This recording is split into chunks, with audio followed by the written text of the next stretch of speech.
morning. It is a Would You Rather Wednesday edition of Glenn Clark Radio. Here he is, looking like a man who maybe won some money betting on Tiger Woods to hit the wrong shot in video game golf last night. It's Drew Forrester. Oh, man. He's been trying out this Conor McGregor strut the last couple weeks. It's very weird. What's going on with you? You okay? Not much. What the hell happened to you? I got this. While we're going to Florida today, I got super COVID. Oh, that's a bummer. Yeah. Oh, man. Well, yeah, it's really. I appreciate you stopping by. Have you guys had it? No, I haven't had it yet. Super COVID? Not the super COVID. No, I had the regular one. But I haven't the good news for you is what makes it super. The good news you die. Oh, yeah. Okay, all right. Well, yeah. Hey. Yeah, I hope you don't get it. No, I hope not too. But thanks again for stopping by on your way out the door. I appreciate it. Yeah. I saw on the schedule that the golf show's coming back pretty soon. It is? When? 1 week from Sunday. Am I here? Oh, you didn't hear what happened on Monday. No. Oh, boy. I didn't hear. You know, there's been a... By the way, Dave Matthews coming May 31st to Meriwether, which is earlier than normal. Thank you for that. That's the breakdown that Drew has to offer. Usually he's mid-June, mid-July. But anyway, go ahead. Appreciate you letting us know that. So, you know, there's me doing that noise again. So, you know, there's been some changes in leadership over at the radio station. Right, sure. The previous leadership, when there was a holiday, would typically reach out to everybody and say, hey, you good to work this shift, or would you want to work this shift? I mean, that's how I got 4 shifts a year, right, or whatever. That's the way it normally worked. This time, they just scheduled everybody. They just put everybody on the schedule. And no problem. Like, what do you mean by that? You mean they just the morning show was supposed to come out? No, they put out a schedule for President's Day. Oh. With the backups. Yes, correct, with the bullpen. Okay. Right. A bullpen game. Okay. And so that makes sense. Reed and I are used to it. Like, we're fine with that. We'll go in and do the morning show on a holiday. No problem. Right. Well, normally the way that it's worked is the second shift of the day belonged to a Baltimore media veteran. Okay.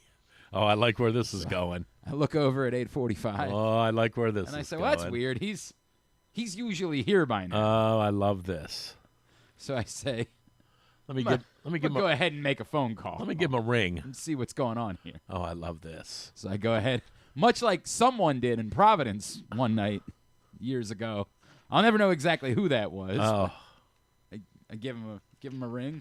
I love it. Say, hey, buddy, just a little worried. Used to seeing you here by 8:45.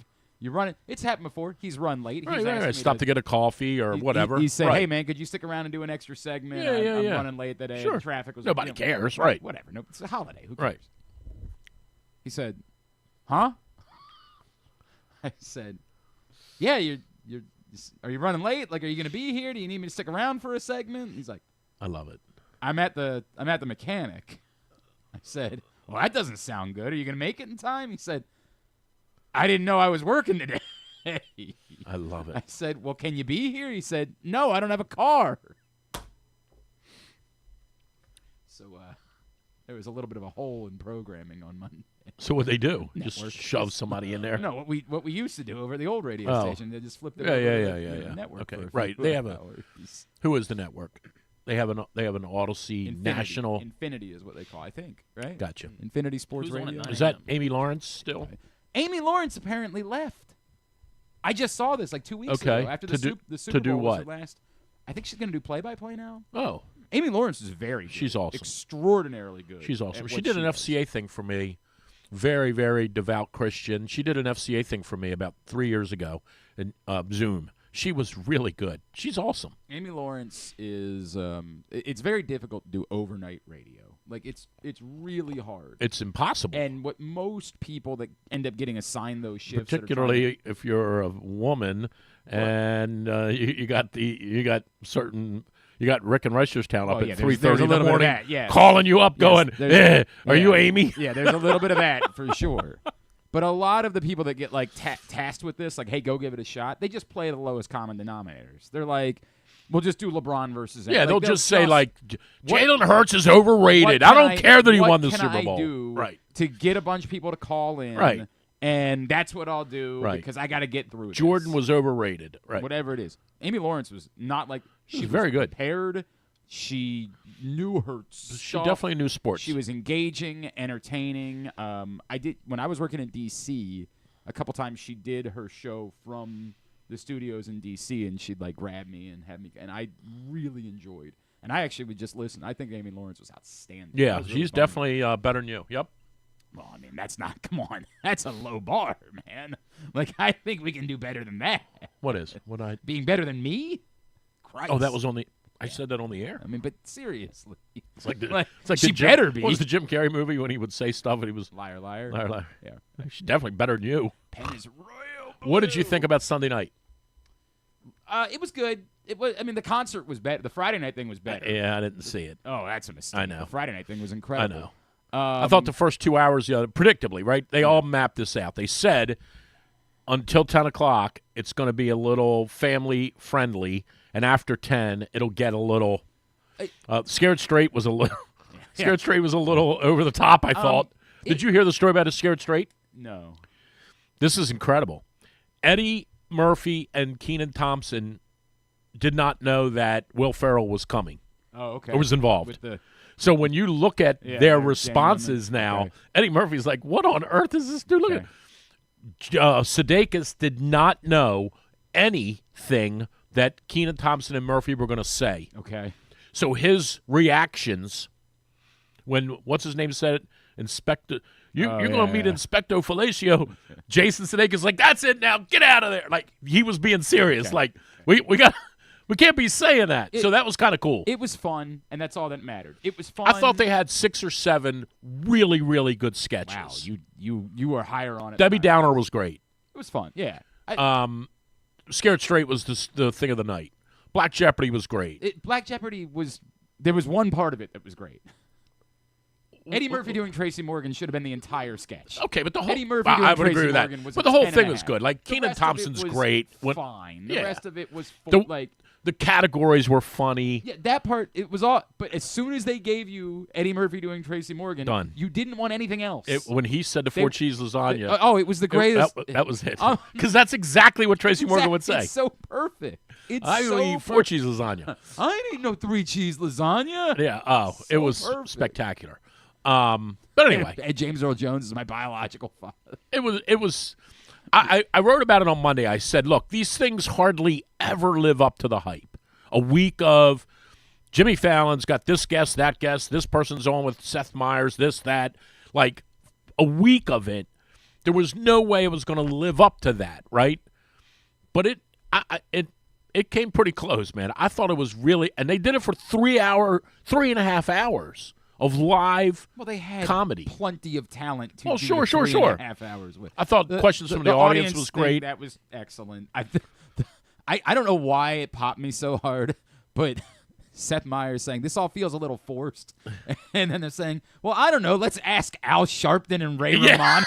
I said to my wife, I popped whenever they would show someone, I'm like, "Oh, that's David Byrne." Right. Like, right. And I said at one point, I'm like, "Is that Al Sharpton looking like he's 107 years old, sitting there next to Ray Romano?" My wife's like, "I think it is." It was good. The Ryan Reynolds thing was great. Yeah. Why? What have you heard? It was good. It was good. I'm going to start using that line. Right. Hey, how's it going? Why? Have you heard something? No, it was good. And it was really it's different for me than you because, maybe it isn't, but that show has been an incredible part of my life. Sure. I mean, obviously I'm not as old as you are, but it's been an incredible part of my life. And it had some. The crazy part to me is when I was young, it was still an absolute cultural touchstone for high schoolers. Right. Like in high school. Right. It had a period of about 10 years where it really was struggling. In my opinion, I would say 7 to 17-ish. Okay. it That really included like the weird. it just kind of it just wasn't that good. I didn't think. But I think the last 4 years it's been really good. Since COVID, it has been very, very good, in my opinion. I think it's been. Look, I still watch every week. I know. I Weekend can't Update kills me. Yeah, it's tremendous. It kills me. Oh, and the Bill Murray stuff was really. It was really good. It was. You knew he wasn't going to be on the list, right? I mean, you knew. No, but it was the Right. You knew he wasn't. I didn't know where he was going. Well, you knew I knew it wasn't Colin. Colin wasn't going to be on the list, right? I didn't know exactly where it was going, and now the regular host, regular. It was really good. Man. It was really good. Those two together are phenomenal. I could watch an hour of Michael Shea and they're excellent. Colin. They're as good a duo No doubt. as in my life there's been on that show. But I want to put a booger on Bo and Yang's head. What's your beef with Bo and Yang? I don't know. He just gets on my nerves. No one should look and be that perfect. He's really good. Yeah, but no one should be like that. He's extraordinarily talented. I got to think that there's some AI involved in him. You think he's not real? Yeah. Okay. I think he's that woman. Remember the woman on the airplane who said, I don't care what you say. Isn't real. Yeah. I don't think Bo and Yang's real. All right, well, we'll look into that. We'll get I'm just telling you, there's no one that can look that good and be that perfect and not be made up. All right. So the real question is, where do you want to start today? Because we got a guest coming up in a few minutes. Okay. I know you can't stay past 11:30 today. So yeah, I got to get on a meet plane. Two of our wildly popular segments that we've got to do today. Okay. So do you want to do NBA Corner first, or do you want to do – because it was a big week for both, obviously. I'm ready. NBA Corner or Rubbin's Racing? Where do you want to go first? Let me do this because I am still boiling about the race. Let's do NASCAR first. Uh-oh. Well, I don't know if I don't know that Griffin's prepared for Rubbin's Racing. It'll take me a minute. All right. I can do it while he's recapping. Obviously, got to get our props ready for Rubbin's Racing. Got to do that. All right, go ahead and hit the thing. And now, race fans, for the most famous words in motorsports, the star of Universal Pictures movie, I now pronounce you Chuck and Larry, Kevin James. I just got 3 things to say. God bless our troops. God bless America. And gentlemen, start your engine! And now, tell us more about this week's Daytona 500. Our gearhead, the host of Rubbin's Racing, Drew Forrester. Well, this will be the last edition of this. What? It's a wildly popular segment. I am done with these effers. What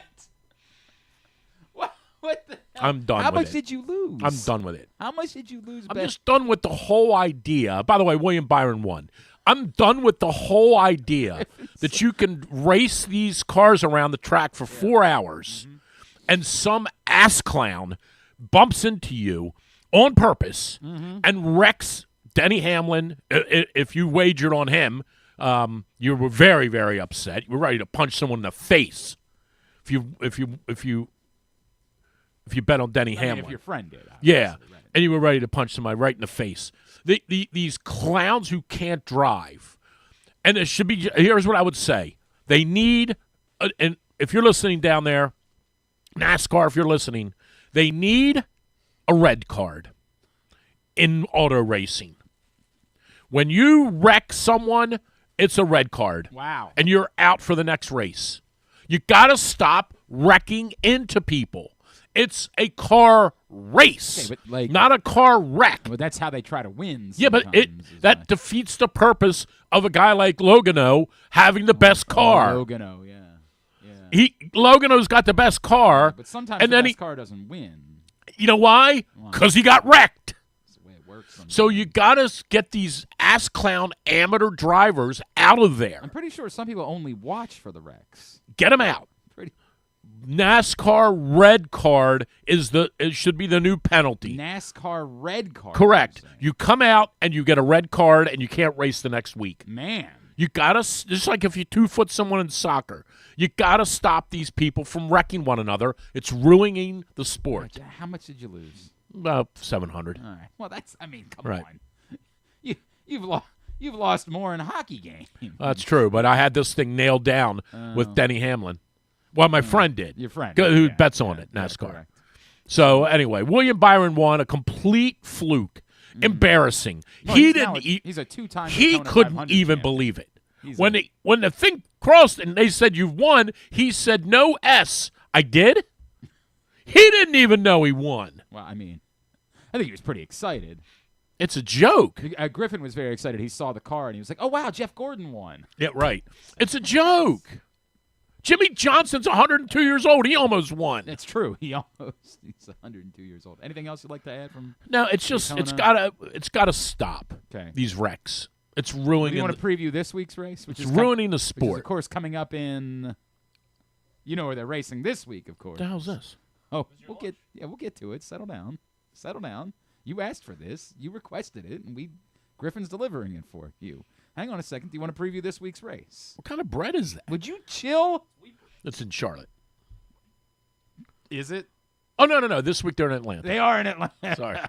I can't believe you got it even on the second try to be. Hey, you don't make the sandwich. He makes the sandwich. It's not the way it works. So anything else you'd like to A add? little bit too much mayonnaise on there. Anything else you'd No, like I'm to good. add from Rubbin's Racing? No. I'm just not happy. Well, of course, William Byron indeed joins the list of multi-time winners of the Daytona 500. What the hell? Something that a lot of drivers were never able to accomplish once. But That's good. well, how did you make yours? I put a lot on it. How did you make yours? That's what he said he was. No. He said he was going to do the thing that you did. So let's ease up over there. Bobby Allison, of course, won multiple Daytona 500s. Right. William Byron has now won. Total fluke. William Byron, was that his? I thought he won before. Didn't he win before? He's like Andy North. Andy North won 2 U.S. Opens in golf. And you know how many career tournaments? I 2. think Andy North won maybe 3. All right. So anyway, I got a cold and I can smell the mayonnaise. Well, it's not the mayonnaise that's important here. It's the pepper, really, that's the most important part. Griffin, I thought you covered the whole bread with the pepper. I thought that was the bit. I don't know why. Oh, I guess this one's yours. Yeah. We got to make sure we have this right. So, of course, you all right over there? Is that an important call? You need to take it? I'm good. All right. Richard Petty won not 1, not 2, not 3, not 4, not 5, not 6, 7 Daytona 500s. 7 Daytona 500s for Richard Petty. Okay. So, to honor the great Richard Petty, last week, Drew, for some insane reason, I was wrong. William Byron, back-to-back Daytona 500s is what he won. That's really impressive. Drew Forrester said, I'll eat a Richard Petty sandwich to honor him. We said, are you sure about that? I don't know why you would do that. You don't have to. You didn't lose a bet. He just offered to do it. And so he has in front of him a Richard Petty sandwich. And for those that don't know, Richard Petty apparently enjoys a sandwich that is nothing but a layer of mayonnaise and then a layer of black pepper. That's it. No, you don't put it together. You eat it like an open-faced sandwich. So, is it toasted? No, this is how he likes it. Is. We're here to honor the king, Drew. Here we go. Just black pepper and mayonnaise. I can't wait to hear him cough. I can't wait.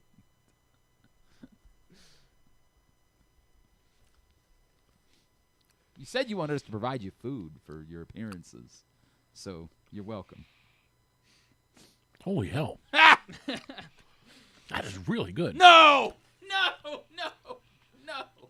it's I must not have put enough pepper. Oh, You clearly yeah. didn't put enough pepper on it. That's really good. Which is why you're going to have one bite and then put it to Well, the no, side. I'm going to pace myself. It's really gonna good. put- It's like a piece of pizza. It's very good. No, it's not. It's not like a piece of pizza. There's no way that's actually good. Have a bite. No, it's not good. It's fine. Have a bite. I don't believe this. I don't think there's any chance that there's any redeemable quality. Griffin was this. There's no way you did It this was correctly. awful. I couldn't. Because when Griffin was doing it, he was choking on the pepper. Have a bite. He was. You'll like it. Just take a bite. It's really good. If it was toasted, it would be really good. Well, that's not how the king likes it. We're here to honor the king. What do you think is good about that? It's not good. It's awful. I mean, just wanted like, I just wanted to get you to take a what bite the of hell's wrong it. I with just you? wanted to get you to take a bite of it. You loser.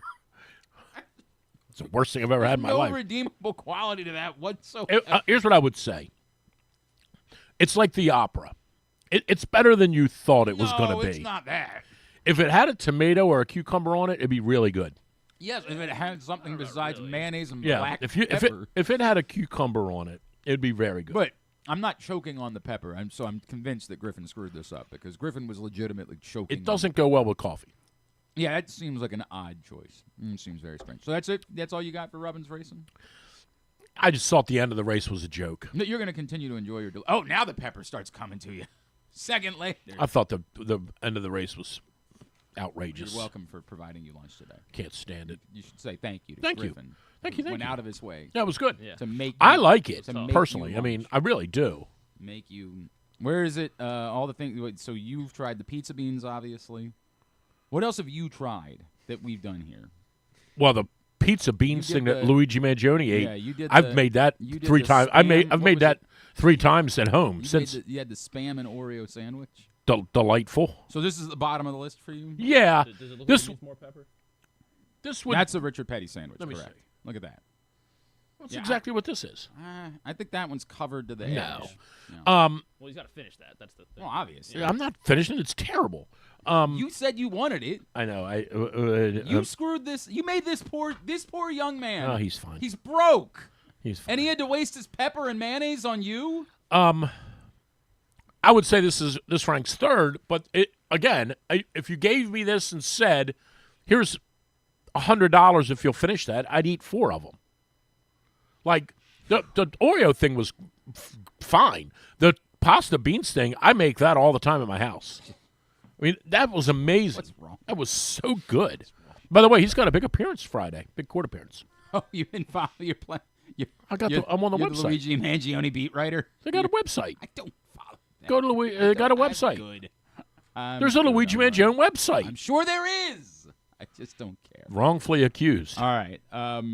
So that was Rubbin. You'll see what happens when this all shakes out. He's Oh, found yeah? not guilty. And they say, Are you sure? I didn't realize that you were a Luigi Mangione truther. I didn't realize that you were on that side of things. God, I had no as the idea. guy said, these creeps had it coming to him. Is that's yeah, okay. I don't think I'm comfortable with you. I think I'm going to strike that from the record or make How funny sure is it? that How funny is it that he wrote that the opinions expressed by Yeah, right. Drew Forrester do not Right. reflect the opinions of us in the healthcare world? Glenn Clark Radio, Griffin Bass, Press Box, Luigi Mangione. Baltimore, Yeah, no, humanity. Right. He said these guys had it. anyone at all. He said these guys had it coming to him. I remember him Oh, saying my that. gosh. I didn't agree with Do you think? it. Are we still talking about Luigi Mangione? Yeah. Well, I just have a question What for are you. we It's a doing? pop culture question. Okay. Do you think? And I'm presupposing because there's 3 different.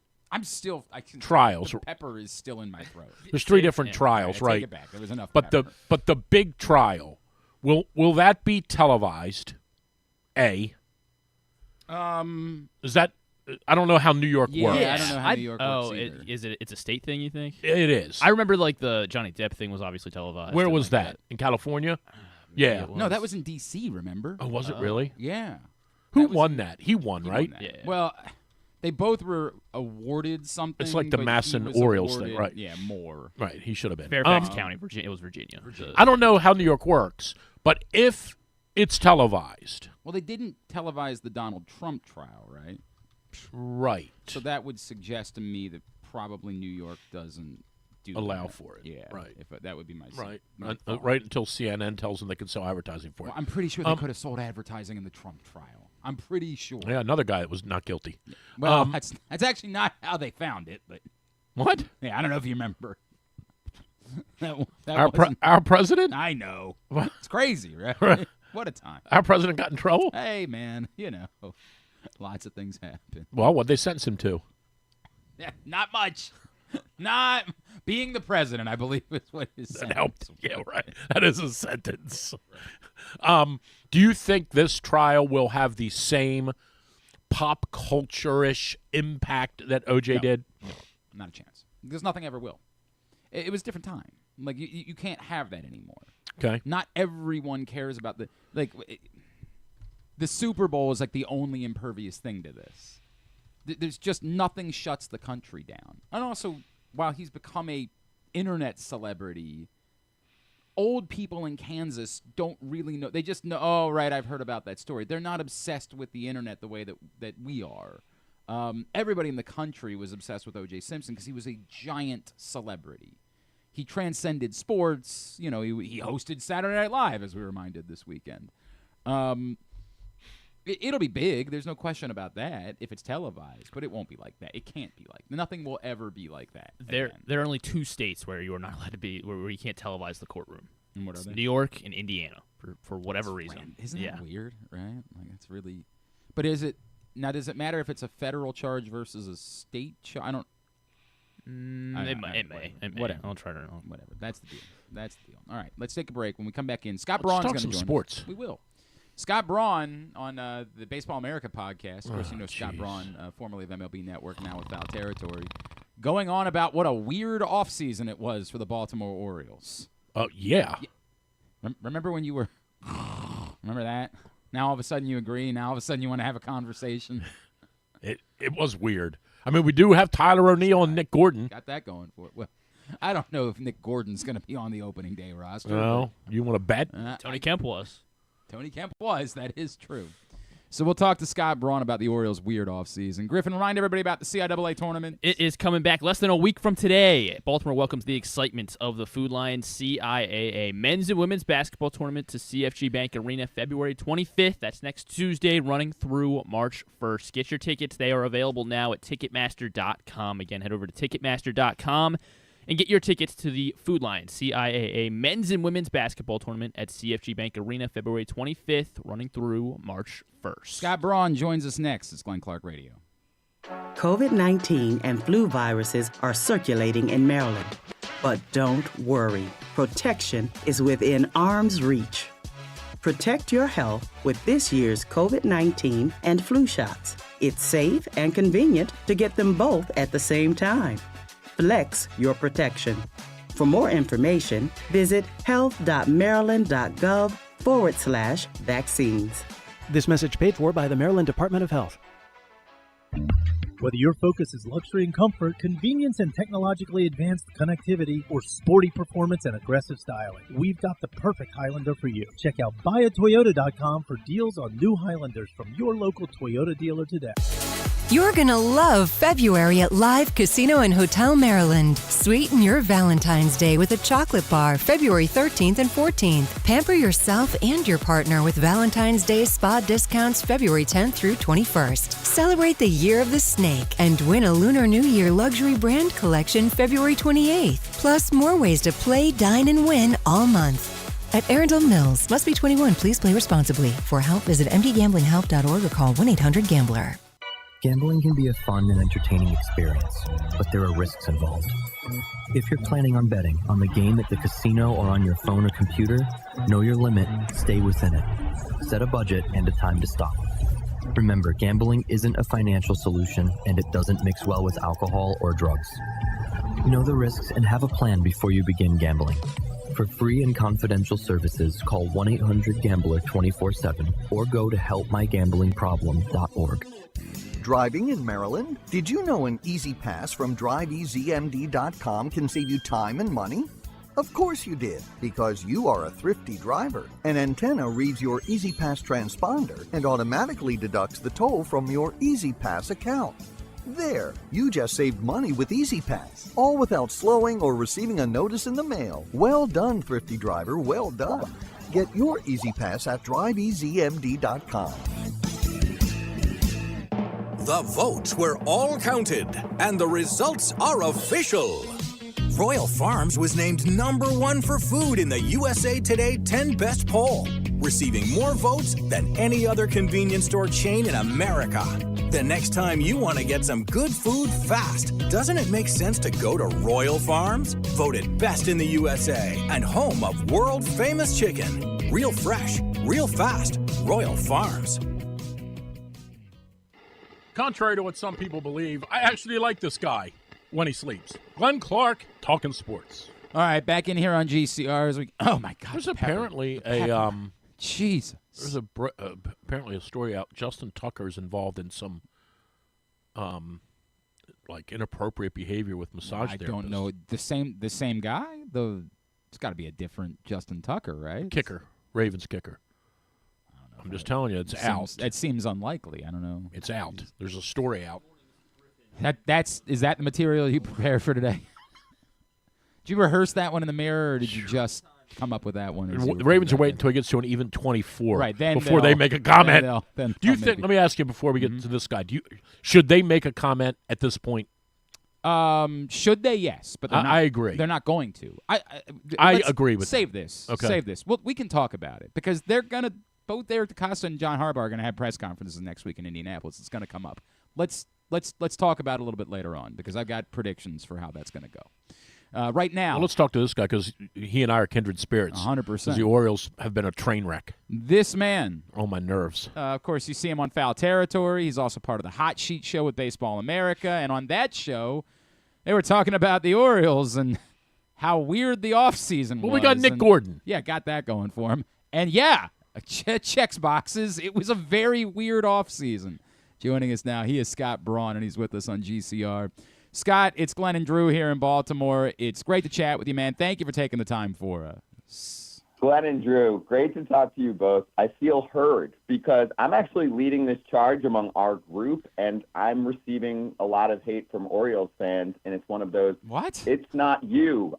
Yeah. Comments on our YouTube channel, on Twitter, hey, you're completely misjudging this team. They've made coaching staff changes. I'm like, I don't give a crap.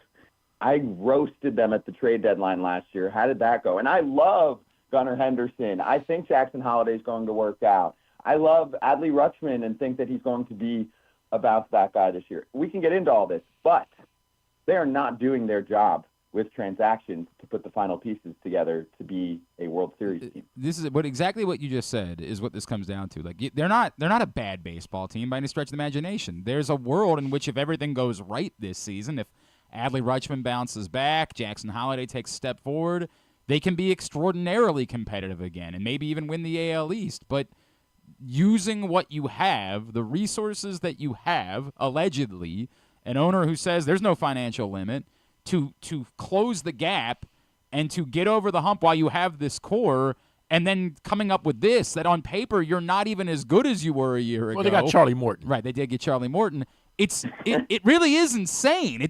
There's a difference between that and them being garbage. They're not garbage. They're a good baseball team. But it's insane that they're not trying harder to take advantage of this opportunity that's in front of them. Bingo. I mean, they don't have a spending limit. They're mid-range payroll, okay, that's probably market-wise where you think they should be. Look at many of the teams spending ahead of them, okay, but could they push it a little higher when there was so much pain for so long? It was really still that, I would almost call it nowadays, old school, just tear the crap out of the team, tank it all down, because it's not going to happen as frequently now because there are a few rules in place to make it tougher for those kind of operations to work out the way they do. Example A, White Sox, terrible, worst team ever last year, and they can't even pick in the top 10 of the draft this coming season. It's a lottery punishment. Anyway, okay, so here, let's start really simple here, Glenn and Drew. Did they get better this offseason? No. Did they get better? They lost Corbin Burns and Anthony Santander. Did they get better? Did they acquire a star? Not on paper. The Again, no. Look, in some world we sit back here in September and say, holy crap, they really found something with Sugano, then we can have that conversation. But based on what reasonable expectations would be, no. In no world are they a better team or, really to me, even as good on paper as they were a year ago. No. And I'm going over as we speak here to projections like, PECOTA gets a little wild, but like FanGraphs, projected full season, I'm seeing them list the Orioles as an 83-win team. That's not good. And now, these projections get pretty conservative, but, I mean, anything in the 80s for the Orioles would be a massive disappointment and potentially a playoff miss. Yeah, for sure. The Red Sox got much better. The Rays will naturally be better because most of their young arms are back. They lost a good chunk of them all in one stretch a couple of years ago. Most of them were long-term surgeries. Shane McClanahan, the leader of that charge. I'm not saying the Rays are good, just saying the division is definitely better than it was last year. They're going to be in a tougher spot. Again, Are they going to make the playoffs? Likely. But would it surprise me if they don't and they finish in, say, third place in the AL East? Yeah, it wouldn't surprise me. That's the problem. Well, one of the things, too, when I say you don't know, I'm pleased I'm not being disrespectful. One of the things you may not know as somebody who's not here in the middle of it all is Rubenstein took over in March. August, they send out the season ticket stuff. They raise everybody's prices. They take benefits away. People are agitated already. People are on edge because it didn't even take a year for this guy to come in and, change things up in terms of the way we're going to do ticketing. You're just going to pay more and we're going to give you less. And then in the offseason, we're all waiting around for them to spend a bunch of money, and they don't do anything. So, and when I say they don't do anything, they spend money. That's an exaggeration. Right. Could have had Santander. Did they spend it correctly? Right. That's the thing, right, guys. Did they spend it correctly? And, the reason we talked about this on Foul Territory and then it was given some time on Baseball America the other day is where are we at with the farm system and why are they acquiring depth pieces? I zoned in on someone like Ramon Laureano. I'm not picking on the player as much as who is around him. I'm like, where are we at on Heston Kjerstad? He's been here for a while. Is he going to get consistent playing time? Because I know he's looking at them acquiring multiple outfielders in the offseason and saying, do they think I suck? Or, what am I missing here, right? Or am I not going to have a chance to even prove myself, and they're just going to kind of put me in a bad spot? Are they trying to trade me, right? Is he going to be traded in a deal for a starting pitcher, which I think they badly, badly need because right now this team currently, I'm not counting the Bradish return, currently has Grayson Rodriguez and Zach Eflin that I would trust in a playoff game. That's it. Yep. Charlie Moore in his 40s and was not good in the second half last year, and I think will be a fine number 4 or 5 starter for them. I don't want him starting a playoff game, and I don't want anyone else in the rest of the rotation starting a playoff game. They're not super deep in the minor leagues with their pitching, still waiting for Chris McDermott to come around, right? And then here's the crazy thing, because I can't pinpoint the exact time, although I'm sure if I do a good Google search, I can find it. Mike Elias has done public interviews where it's a little bit arrogant in the way they talk about their farm system. Well, we can't swing certain deals because, our 10th best prospect is often like a top 3 in another organization. Not anymore. BA ranked you 17. Mike, and that's fine. You freaking crushed it. You produced some really, really damn good players who are on league minimum deals right now, cost nothing, not to mention haven't re-signed any of them to the long term, which is a whole nother story. But I'm like, you don't have that anymore. So what's going on? And this is why they're building that veteran depth, right? Like getting a Tyler O'Neill and a Ramon Laureano, because they've got Beavers, Fabian, Enrique Bradfield. I'm probably missing 1 or 2 others. All of those guys are outfielders. Mayo's a third baseman who I actually really like, or a first baseman, whatever. And you're looking at the roster right now and you're like, are they going to DFA some of these veterans now to bring those guys up? Or what's the deal here? I just don't like what they've done. I would have saved all that money and just been like, Max Fried, Blake Snell, give me an ace. Damn it. You don't need these other guys. What were they doing? And they got really cute at the trade deadline last year. Trevor Rogers was a disaster acquisition. He might end up being okay and figure things out, but at the time it was not the right move. We blasted it on Foul Territory. How did it go? Well, to be fair to them, the Eflin one proved to be outstanding. Eflin was great. But yes, you're 100% right. The Rogers one was a disaster. There's no question around it. And I think, as we're chatting with Scott Braun from Foul Territory and the Hot Sheet Show, Scott, I would say what you're alluding to, the combination of those two things, is the thing that's most confusing, which is you have all of these guys. I don't know that you went out and got Tyler O'Neill. So what is Heston Kjerstad at this point? Is he just a platoon bat? And if that's the case, why haven't you tried to move him to go acquire pitching? And that goes back to it's easy to try to defend the Trevor Rogers deal by saying, well, hey, at this point, Kyle Stowers wasn't really a thing any longer, and Connor Norby was blocked and wasn't going to become something. But then why did you hang on to Connor Norby for as long as you did if there wasn't going to be a role for him and allow his trade value to diminish? And I think we're starting to feel that that's really what the story of Heston Kjerstad is that you don't really think of him as being a guy that you have to play, and you've hung on to him for long enough that nobody else feels strongly enough about him that you can go get top-notch pitching. And then I would say that maybe you start to worry that is Coby Mayo going to be the next guy of that group that you're not clearing out every day at bats for at this point. You're not committed to. You're still trying to do this third base thing despite the fact that third base isn't open and no one seems to think he's really a major league third baseman. He's got nothing to prove as a hitter in the minor leagues. What are we doing here? Exactly. Where is he playing? And yeah, I mean, why don't you do something a little bit painful that gets you the starter, right? Like, Mountcastle has 1 year left or 2? Yes, until he hits free agency. He's 1 year. He's 28. Yeah, Kursip's 26. You're right. I mean, he was a big deal. He was talked about quite a bit in front office circles. It's someone that could have been dealt. Still someone that could be dealt because he needs to play every day. So I actually was looking back, and you're like, okay, and it seems like they've retreated on this, but there was ownership strife with the Padres. It seemed like they were going to have to cut payroll. Dylan Cease's name was legitimately being floated around. I'm like, damn, I am not getting off the phone until I figure out getting someone like that. And especially for a team that's still cautious with money despite whatever they say, and that's fine. Dylan Cease is 1 year, 4th place AL Cy Young last year, and he costs, I think, less than $14 million. Like, he costs what a number 4 or 5 starter costs these days in Major League Baseball in the free agent market. It's that kind of name that I want to see them get if they weren't going to spend the big money and get one of those massive, free agent starters that's really a number 1, and there were many of them this offseason. That's the part that's confusing me, guys, because, I like the offense. I like the bats. I'm just on the same page with you where I don't know if all of the right guys are going to be playing right from the jump, and I'm not in love with the pitching staff. It's not a World Series winning pitching staff right now. Starting pitching. Bullpen's fine. It's good. It should be at least average, if not a little Felix bit Bautista better. is Felix Bautista again, it changes a lot of things. You're a bad clearly. guy, Braun, I tell you.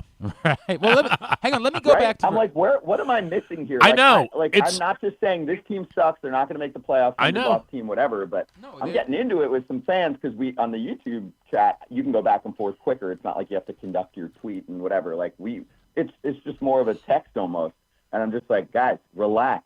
I know. We have but a also, huge. We've been right. They haven't done what they're supposed to do the last couple years. That's fine. I'm like, you really got to start striking because Gunnar Henderson, and really if Adley bounces back, some of these guys are going to get really expensive, and they're not going to keep all of them.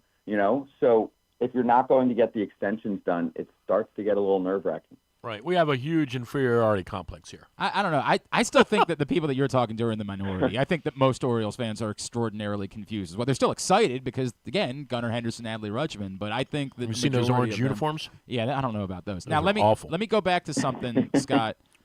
So with Coby Mayo in mind, I was talking to Keith Law last week, and he said, as crazy as it sounds, given the totality of what we're talking about, if it required Coby Mayo to get Dylan Cease or Michael King, he'd do it. When he said it, I was like, man, that sounds too much for a guy that you only have 1 year with. Like, you're just doing the Burns thing all over again. I don't think you can pay that price. But he made the argument that right now, Coby Mayo's not an everyday player for you. As we referenced, Ryan Mountcastle has 1 more year past this year, so unless you're moving him, which we thought they were going to do last offseason, there's first base isn't open next year either. Would you be willing to pay the price of Coby Mayo to try to land Dylan Cease or Michael King if that were on the table? Yes. I mean, it hurts, but that's what I was just talking about before. Would I rather package 4 guys, right? Even if at least 2 of them are in my top 10 prospect-wise? Sure. But the Padres are a good example of a team that often prefers one player, quality over quantity, in prospect deals because the upside is way higher. That's what A.J. Preller likes to do. So I do think that deal gets done right now. And, yeah, guys, at some point you have to just say, I don't care about tomorrow. Let's do this. So, yeah, I would do it too. And I feel even better if Keith's saying that because Keith is a prospect. Yeah, right. He's the guy. So There's no doubt he feels about it. like this guy's good, but this isn't the next, I don't know, whatever kind of comp Jim you want to Thome, throw out right? there. Jeff for a guy. Bagwell, yeah. Yeah, this isn't Freddie Freeman, pick like a Right. top 3 first baseman in Right. baseball right now. If he doesn't feel that way, okay, good. Then you guys I haven't heard that. You guys convinced me even more so that I would be down to do that. Michael King is a stud. Dylan Cease is also a stud. I mean, same thing. I've been throwing his name out. I don't remember if it was an Orioles fan or otherwise. Some people are like, oh, he's inconsistent and he had a bad playoff start. I'm like, he posts like 32 starts a year. He's top 5 in the NL. What else do you want? Like, if you're picking at him, who do you like? I guess if I play devil's advocate on this, the question would be, if they were to add Dylan Cease, do you really believe that now they're a viable World Series contender? Yes. Okay. I think they're in a much better position. Yeah. But those are two. I agree with the second part for sure. Me. But are they? I like even looking at the offense. I'm not like I still have some questions about whether or not I believe they're a true World Series contender if they added Cease. But here's the thing, guys. The American League, in my mind, is more down than it's been in a while. That was the case last year. That's why you had all those AL Central teams that were good, not great, make it to the playoffs and then make a run. The Yankees were an extremely flawed team. We talked about this a lot during October when we would do our post-game shows for Foul Territory. We're like, in our power rankings in our head, the Yankees are probably 5, 6, 7. And there were that many teams in my mind that were better than them, and we saw them very, very flawed in the World Series. Again, good team, but that's where you look around and you're like, damn, the Orioles did all this tanking. They got to this point. The prospects mostly worked out. They just have to put the finishing touches on because they also timed it perfectly where suddenly the American League is just mid. That's what bothers me too. So it's a little better this year, but it's still not great. And yes, I do think Dylan Cease, gives you a much more secure position to 32 starts and putting you in playoff position because it's not a lock for them to make the playoffs right now with the current construction of the starting staff. And then 2, I define starting pitching by, is he a playoff starter or not? Right. And that would give you 3 from this list right now. And injuries happen, right? Eflin's had tons. I'm with you guys. I do like that move, and he's been good for a while and in fact, probably underrated, but pretty injury prone. Love Grayson to death. Think he still can be a number 1, but also has dealt with some injuries. So I'd feel much better if I have that number at 3, because chances are that number still could diminish to 2, and you might have to do work again at the trade deadline. No doubt. Well, I want full credit for this when it happens from you. I want you to go on the air, and I want you to say that guy in Baltimore called this one back in February. This is the guy. This is what you're going to hear this year at Camden Yards. I'll give you an update. 138 career wins, 3.88 ERA. He's pitched 335 games in his career. Very decent 1.23 whip, 2-time world champion. You're going to hear this in August. And now, doing the pitching for the Orioles, number 37, Josh Beckett. What's wrong with you? He's only 44. I'm sorry. Drew's all hopped up on mayonnaise and pepper. He's only 44. He's got some life left in him. We got to work on those bits before. We got to work on those before you put them on the air. Wait, he's the same age as Rich Hill. Correct. Work with me here, Braun. 44 is nothing. Right. It's the new 34 for the Orioles. Scott. I'm trying to help you. I'm with you on the Morton. The Morton signing, the Braves loved him to death until they didn't, so that makes me nervous. Yeah. You know, here's the thing. Charlie Morton's been so good for so long. He's been able to keep himself in a rotation legitimately for so much longer than almost anyone else can. Father Time hits everyone, and eventually, usually, it just, like, falls apart. You know who that happened to, who had the nasty curveball? Adam Wainwright. Good, still maintaining it, good enough. Right? Stuff's diminishing, fastball's diminishing, and then all of a sudden it was like, okay, he's done. Yep, that's the way it goes. Scott Braun, what all are we plugging for you, my friends? Just Foul Territory. We're on live every day. I think the crowd in your area, I don't know if they get us on, we're on 17 regional networks. We're not on Masson. So anywhere on YouTube, sometimes live on Twitter, but just follow Foul Territory Show on any platform that you have, podcast, YouTube, social media, etc. So you can let me know that there are some Orioles fans that agree with a lot of people who are thinking the way that you are thinking. I promise you that. At Scott Braun as well as how you follow him. Scott, appreciate you, man. Thanks for hopping on with us this morning. Thanks, guys. This was fun. Appreciate it. See you, buddy. Scott Braun. That's the material you prepared for today? Josh Beckett. It's Josh. You didn't Beckett. like it? That was what you came up with today. You came up with, have you heard about this Justin Tucker thing? And I'll suggest the Orioles are going to sign Josh. But this is new material. New material. This is what we have to look forward to in 2025. Yikes. Thanks to Scott Braun for taking the time. Let's tail of that into Would You Rather Wednesday. The scenarios are up at Glenn Clark Radio on Twitter, Facebook.com/Glenn Clark Radio. Anyone who participates can win a $30 gift card to Glory Days Grill just for responding in either location. I'll try to throw them up on Blue Sky as well because people keep playing it. We were doing a good job. That was supposed to be your responsibility this year, was intertwining Blues. We got it. We got to prioritize. Still early in the year. Yeah. No, it's not. We got to work on that. We got to nail down getting Blue Sky involved. But anybody who responds is registered to win a $30 gift card to Glory Days Grill. Would you rather numero uno is the exact question I just pressed to Scott Braun. Keith Law on this show last week said, if the price of acquiring Dylan Cease or Michael King started with Kobe Mayo, I'd do it.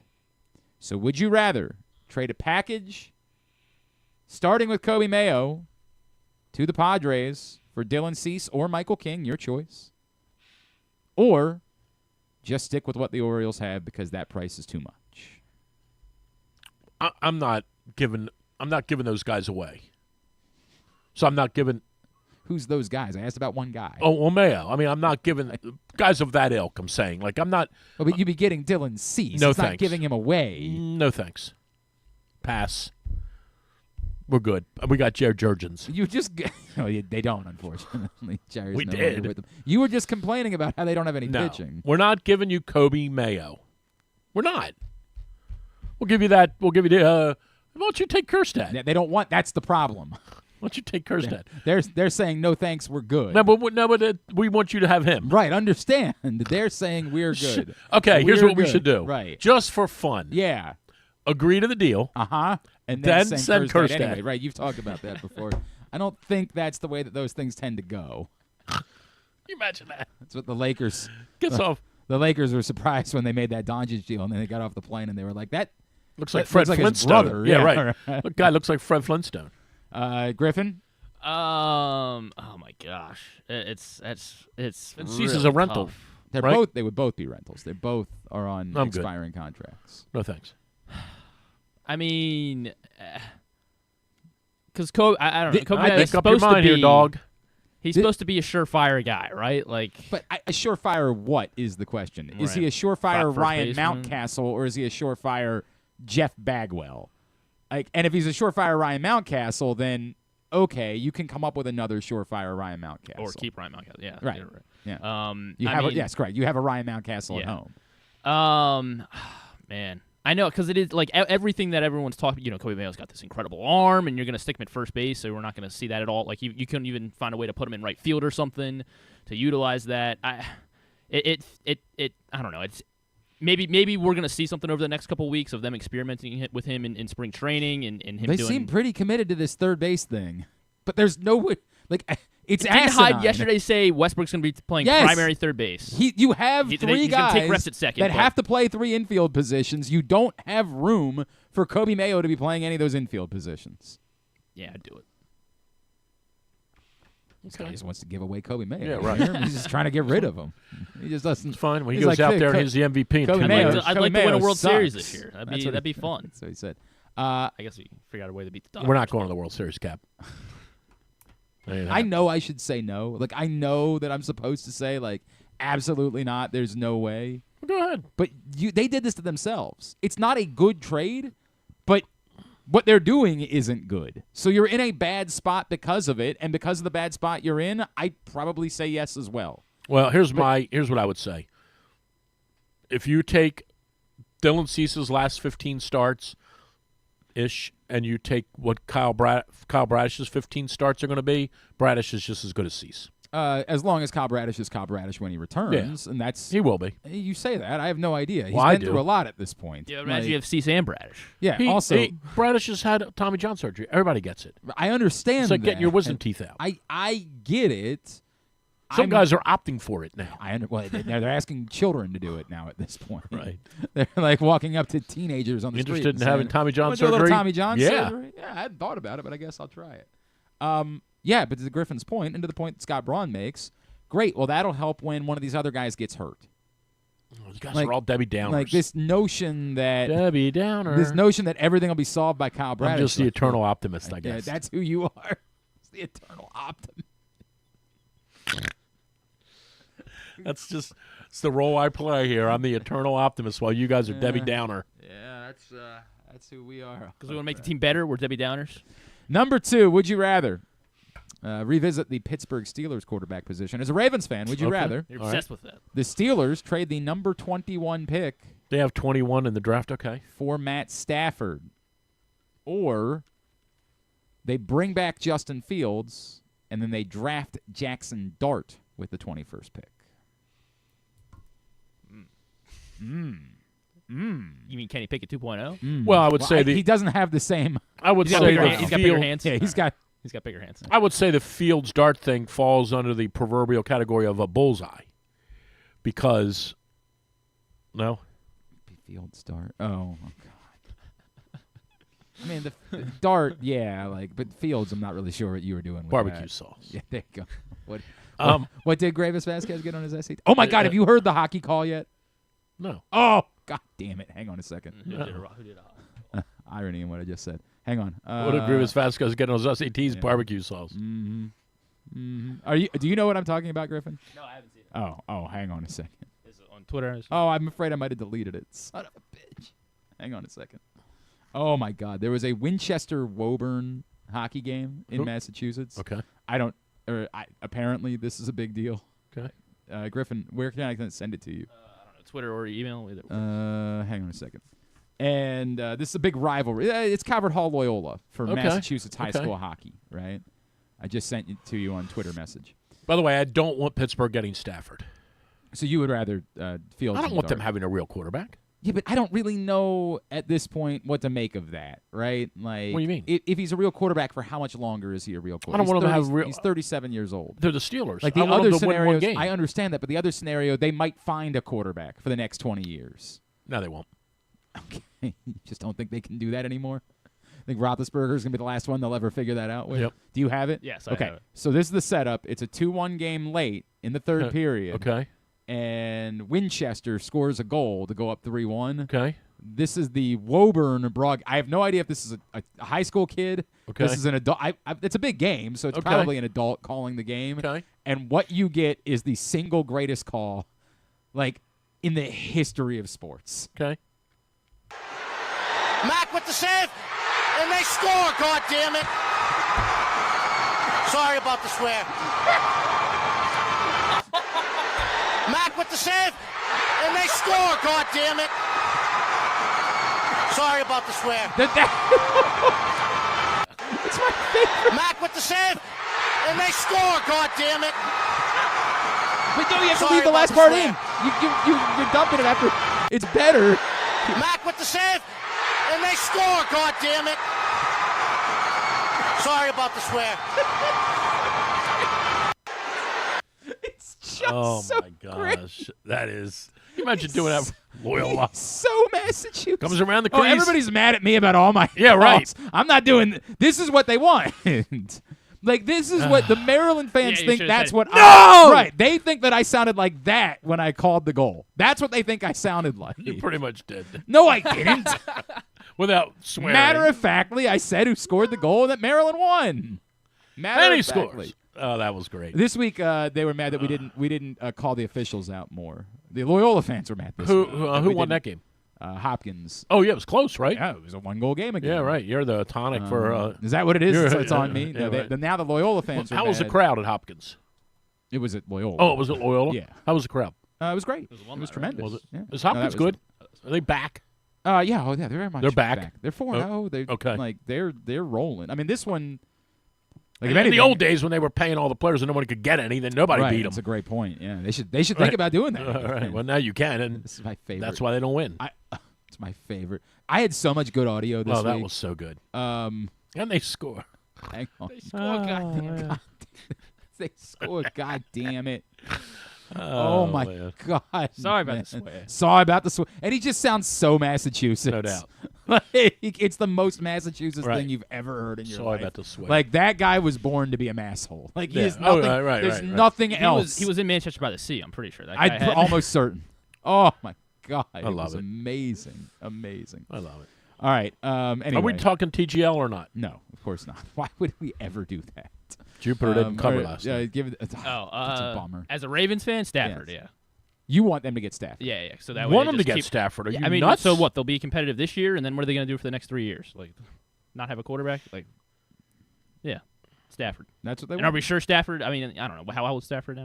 I mean, yeah, 37. he looks fine, but he's not throwing the Cooper Cup and Puka Nacua. Like, can he keep George Pickens in check? I don't know. I'll go Stafford. Guy's got some pretty good points. He does. He does have. I'll he switch makes- my allegiance. Oh, you're going the other way now? That's, No. that's I don't want unlike them to have you. a real quarterback. Unlike you. Yeah, It's more likely they find an answer in Fields or Dart than they They're do. not finding an answer in Fields. I'm just not. He is what he is. keep saying that. How do we know that? He's no good. What are you basing that off of? Because the year before he I was watched him. actually really Well, good. my point is they'd have two quarterbacks to work with, and Well, it's some combination of putting him on the field. I'm still not. This thing where we're all pretending like we know that Justin Fields isn't good is a wacky bit. Like, it's wild I that we're watched just him. pretending that. What did you watch him Didn't do? make the Bears any better. He actually did in the second half of that season. It's just that we've all forgotten about it because they weren't good in the first half, and so they couldn't do anything. You know, they're getting new helmets. Oh, yeah? Go ahead. It's not going to have anything on it? Is that Yep. what I heard? They're not going to have any logos at all. Right. Nothing on the helmet. But it actually is a logo. Right, because it's the wind. 'Cause, Windy City. he came in with that one day. City Connects for the Bears. Like he came into the show, and he said, "Hey, there's some news this morning out of Chicago," and I said, and this is when we were barely Doing wacky- sober, doing wacky radio. barely functional, barely 6 a.m. He said, "Yeah, there's some news this morning out of Chicago." I He said, fell for it hook, line, and I sinker. said, Really? What? Oh, I said, "Yeah, the Bears are changing their helmets." I said, "Well, that's weird. Like, why would they do that?" They've always had the C. Yeah, he said, they're actually going to have nothing on it. I'm like the Browns? That's stupid. He said, well, no. It's actually a logo. I'm like, what the hell are you talking about? He said, it's the wind. He said, maybe I am going to take that guy up on his offer to do afternoons. Yeah. Maybe. All right. Maybe I'm going to move out of the morning show and move on with my life. I mean, I thought it. Oh, yeah, you thought a lot of your material. I thought it held was- serve. Nah. You sure? All right. Number 3, would you? I tell you what, it was exactly as because good of the as Windy City. Yeah, there you go. It was exactly as good as the Josh Beckett bit. I just want you to know that. It was just as good as Josh Beckett. And number 3, I can guarantee. Well, this is big for you because you're the biggest fan on the planet. Okay. I can guarantee you that your beloved Maryland Terrapins will be playing in the Final Four this year. Ooh. By the way, I went to Towson the other day to see them dismantle. Throttle Monmouth. Dismantle them. Towson hadn't done that much this that season. Tejada. Most of their games have been. I know. Dude, that Tejada guy, they better back up the Brinks truck for him. He says money doesn't matter to him. Yeah. Yeah, that's what he says. Yeah, well. He's about loyalty and family. Yeah, I bet he is. That's why he's in the So Fast and the the 7 Furious. ditches. Dude, that guy can shoot, man. So, yeah, number 3, would you rather? I can guarantee you Maryland is playing in the Final Four this year if Towson's also in the Final Four. if you consume 3 of these a week until the Final Four. Or they're on their own. Will you amend it to say Maryland and Towson? No, I'm not going to amend it to Maryland and Towson, no. If you do that, you got to drink. They're on opposite sides I of the tell you bracket, what, right? I'll give you that for 3 of them a day. They're on their own. Yeah. I'm not eating that. He came. I remember last week. You should pull the audio of him from last week. I'll eat that. I'll do that for fun. One bite? Yeah, if that. I'm not having that. Maryland's on their own. Now, if you put Maryland and Towson in, I might eat 3 a week. We're not doing that for 3 a week. You got to do 3 a day. I'm not doing 3 a day. There you go. There almost isn't anything. So what I you're do saying 3 a is day. you don't care about the team. You kind of They're on their own. You hate the team. They're good enough. You used to come in here and tell me about how you were a big Maryland fan. You were like, I love the team. We were trailing the other day, 51-47. Right. Came back to win. All this we talk. You won't even eat a sandwich. What's wrong with you? Another empty arena. I don't think. Yeah, it was I don't know what the students were doing on Sunday. They apparently 5 o'clock start too. Like, well, where are you? Yeah, some of them aren't awake yet at 5. It's a tough time to get them out on a Sunday. I got nothing. Go back to the Justin Tucker thing. Okay, hang on, real quick. You got an answer? 3 times a week, so until the weekend of the Final Four, or once the tournament through the Final Four. Let's get with it. Yeah, I don't think so. I don't think so. I couldn't. Bad guy you are. Bad guy. Well, obviously, there's no chance in hell that I'm doing it. All right, get your responses in at Glenn Clark Radio on Twitter, Facebook.com/Glenn Clark Radio. Would You Rather Wednesday, it's also brought to you by your local Toyota dealer, buyatoyota.com. County Sports Zone is where you find everything you need to know about high school sports, countysports.zone. Really quickly, because I don't want to belabor it, we talked about it yesterday. The Ravens absolutely should say something about Justin Tucker. What they're going to do. Something more than than a PR thing. Right. I mean, yes, they should sit and take questions. What they're going to do. They know, and this is the part that they're cutting him, right? I lean more towards that than that they aren't. You know what I mean? Like, I lean towards that. But all I'm going to say, the Ravens have recognized, and they're right, and they don't like it when I say it out loud, but this is correct. They know internally they don't have to do anything. They don't have to answer to you. They don't have to answer to him. They don't have to answer to anybody at the Baltimore Banner. They don't have to answer to anybody at the Baltimore Sun. The city needs them more than they need any of us. The only people they have to answer to are anyone that spends a boatload of money with them that would threaten that their money would go away. It was like the kneeling thing. They were threatened by that. That, I think, was more about a public response than it was. But they about were threatened by people who said, reimburse me for the last 5 games in my skybox. Yeah, I don't think that uniquely was it. I think they were fine with that. I think it was about certain big money people that got involved with that changed the way that they responded. Anyway, go ahead. But my point is, they know you're not changing whether or not you're going to spend your money based on whatever happens with the Justin Tucker thing. We have Lamar Jackson. We have the product that you want. You're all going to be here in the fall. It doesn't really matter. And so for them, it's easier to say, we're just not going to talk about it. And when they show up at the Combine next week, they're just going to say, guys, I understand why you're asking the questions, but we're in the midst of our own investigation into that, and we're going to choose not to speak about it until that's been completed. And there's really no other way for them to massage it, right? We come back in, of course, NBA Corner with Drew Forrester. How'd that one hit? Last week you nailed one. I was devastated by the fact that you got one last week. You hit a home run. This week, over 3. What was last week? The Kobe Bryant one. I hated it. Every fiber of my being said, that's not okay. It's totally inappropriate. Yeah. But then I realized... You gave me a thumbs up and kicked me under the table. No, I realized the joke was on me. That's what made it work, is that the joke was on me, not on Kobe. So it worked. Right. This week, you're 0 for 3. But that's okay. All right. Just keep swinging, baby. Oh, yeah. You never know. Chris Davis, he's going to work out of it at some point. You never know. It's just a slump. I got pepper in my eye, by that's the way. probably what. Thanks That's a lot. probably what the problem is. NBA Corner with Drew Forrester. Sniffling like I'm Keith Richards out on a Friday night. We come back in. It's Glenn Clark Radio.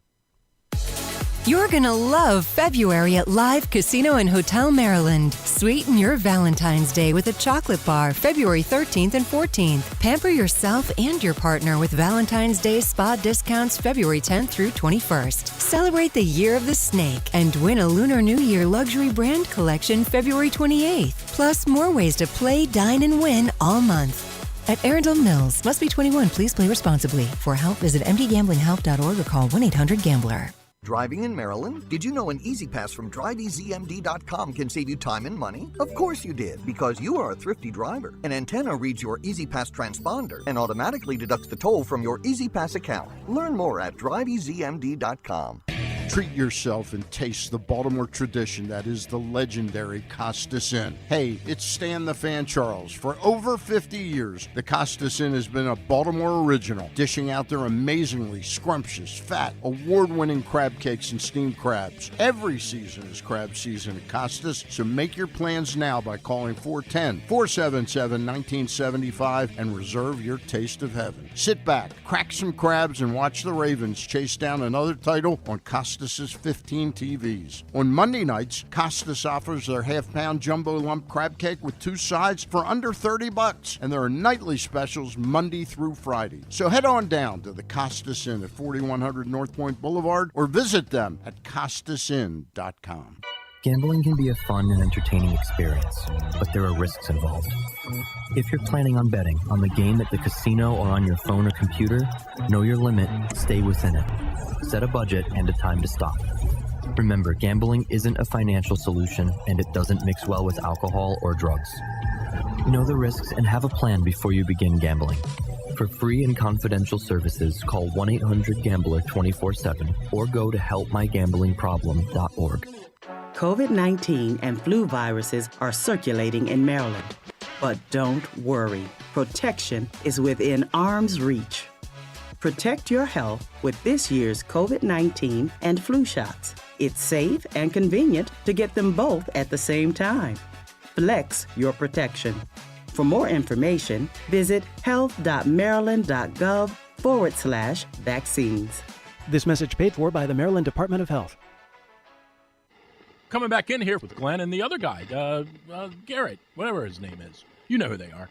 All right, back in here on GCR as we continue on a Would You Rather Wednesday edition of the program. Again, get your responses in, and somebody's winning a $30 gift card to Glory Days Grill just for participating in Would You Rather Wednesday. All right, I got to roll here because I got a flight to catch. Oh?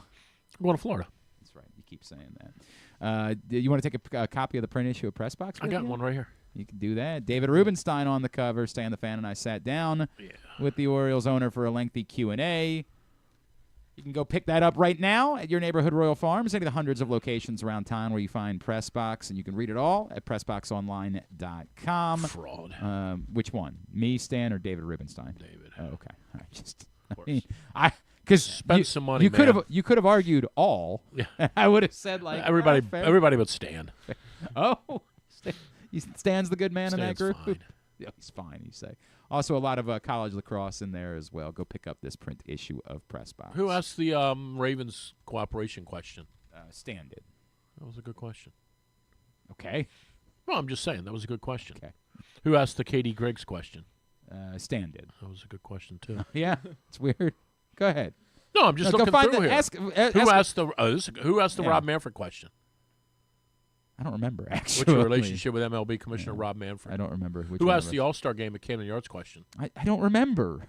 Yeah, sure you don't. I could go back and try to look up. How's this? Pretty good? Is this a good one? Is my one for 4? No. Still. Are you sure? Hey, look, man, you're not going to win them all. Some weeks. 250 lifetime hitter. Yeah, right? Some weeks every Bargatze clip isn't a winner. Most of them are. Most of them are. Like 8 out of 10 are.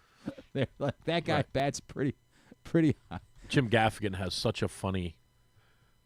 We were watching the other night. Jim Gaffigan says, "My wife scheduled a colonoscopy for me," and I said to my wife, "Don't you ever schedule anything for me. I'm my own man. I have my own schedule. I run my own life. Contrary to popular belief, you do not tell me what to do." So anyway, I was getting a colonoscopy. That's the way it goes. All right, it's time for our other favorite segment of the week. Apparently, it's going to be the only one moving forward because he's threatening to end Rubbin's Racing. I don't know how I feel about that. But it's time now for NBA Corner. Of course, we haven't fixed the open, have we? You don't have I don't have the guys talking anymore. Oh, you got rid of that? Yeah. Hey, how about it? All right. I would like real opens though. I'd like us to put a minimum. I know we're not working on Blue Sky. Professional. I know we haven't gotten good guests. Professionalism. No, Scott Braun. Yeah, I'd like a little bit of professionalism. Like a little bit of. It's all good. A little bit of something. All right, so let's dive into what's going on in the NBA, which for the last, let's say, 5 or 6 days has been nothing. They had an all-star game over the weekend. The McClung dude won the slam dunk with these insane dunks. Here's one of them. He jumped over a guy, he grabbed the ball, and he dunked it. And then here's another one. Mm-hmm. He dribbles up, he jumps up over a guy. It's like I can see it. He grabs the ball and then dunks it. Wow. Man. I feel And then like the I'm winner there. was he ran up and he Uh-huh. jumped up in the air with a guy standing there, and he like straddled the guy in the air. Uh-huh. He grabbed the ball, he touched the rim, and then dunked it. God, man. So that's what happened in the dunk contest. This is, I got to be honest with And you. The idea that Drew actually watched the dunk contest is something. And then there was a lot of controversy on Saturday night, though, at the All-Star game. I'm sure. Oh, right. Yeah. Wemby and Chris Paul, Right. who both play for that complete lunatic in San Antonio. You know, he's like sick right now. You know, he's not well. Is he okay? I don't know if he's okay or not. I don't want to make fun of him if it's Yeah, serious. you've been doing it for weeks. Yeah, but is he okay? It's not great. I mean, Yeah, it's not great. okay. Well, they play for a wild man down there in San Antonio. They got disqualified, and rightfully so, for trying to circumvent the very loose rules they already had in place for the skills competition. Big Wemby and the great Chris Paul getting disqualified. And then in the game on Sunday, Steph's team won.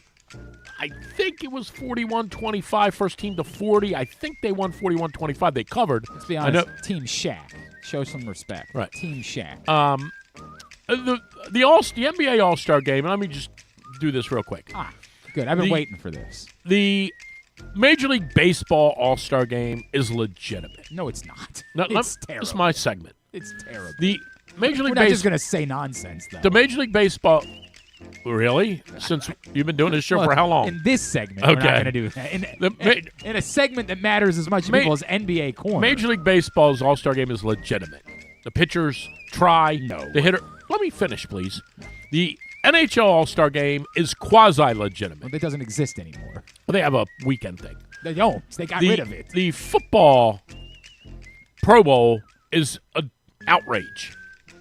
The NBA All-Star game, you'd be better off going to watch St. Francis and Mount Carmel play.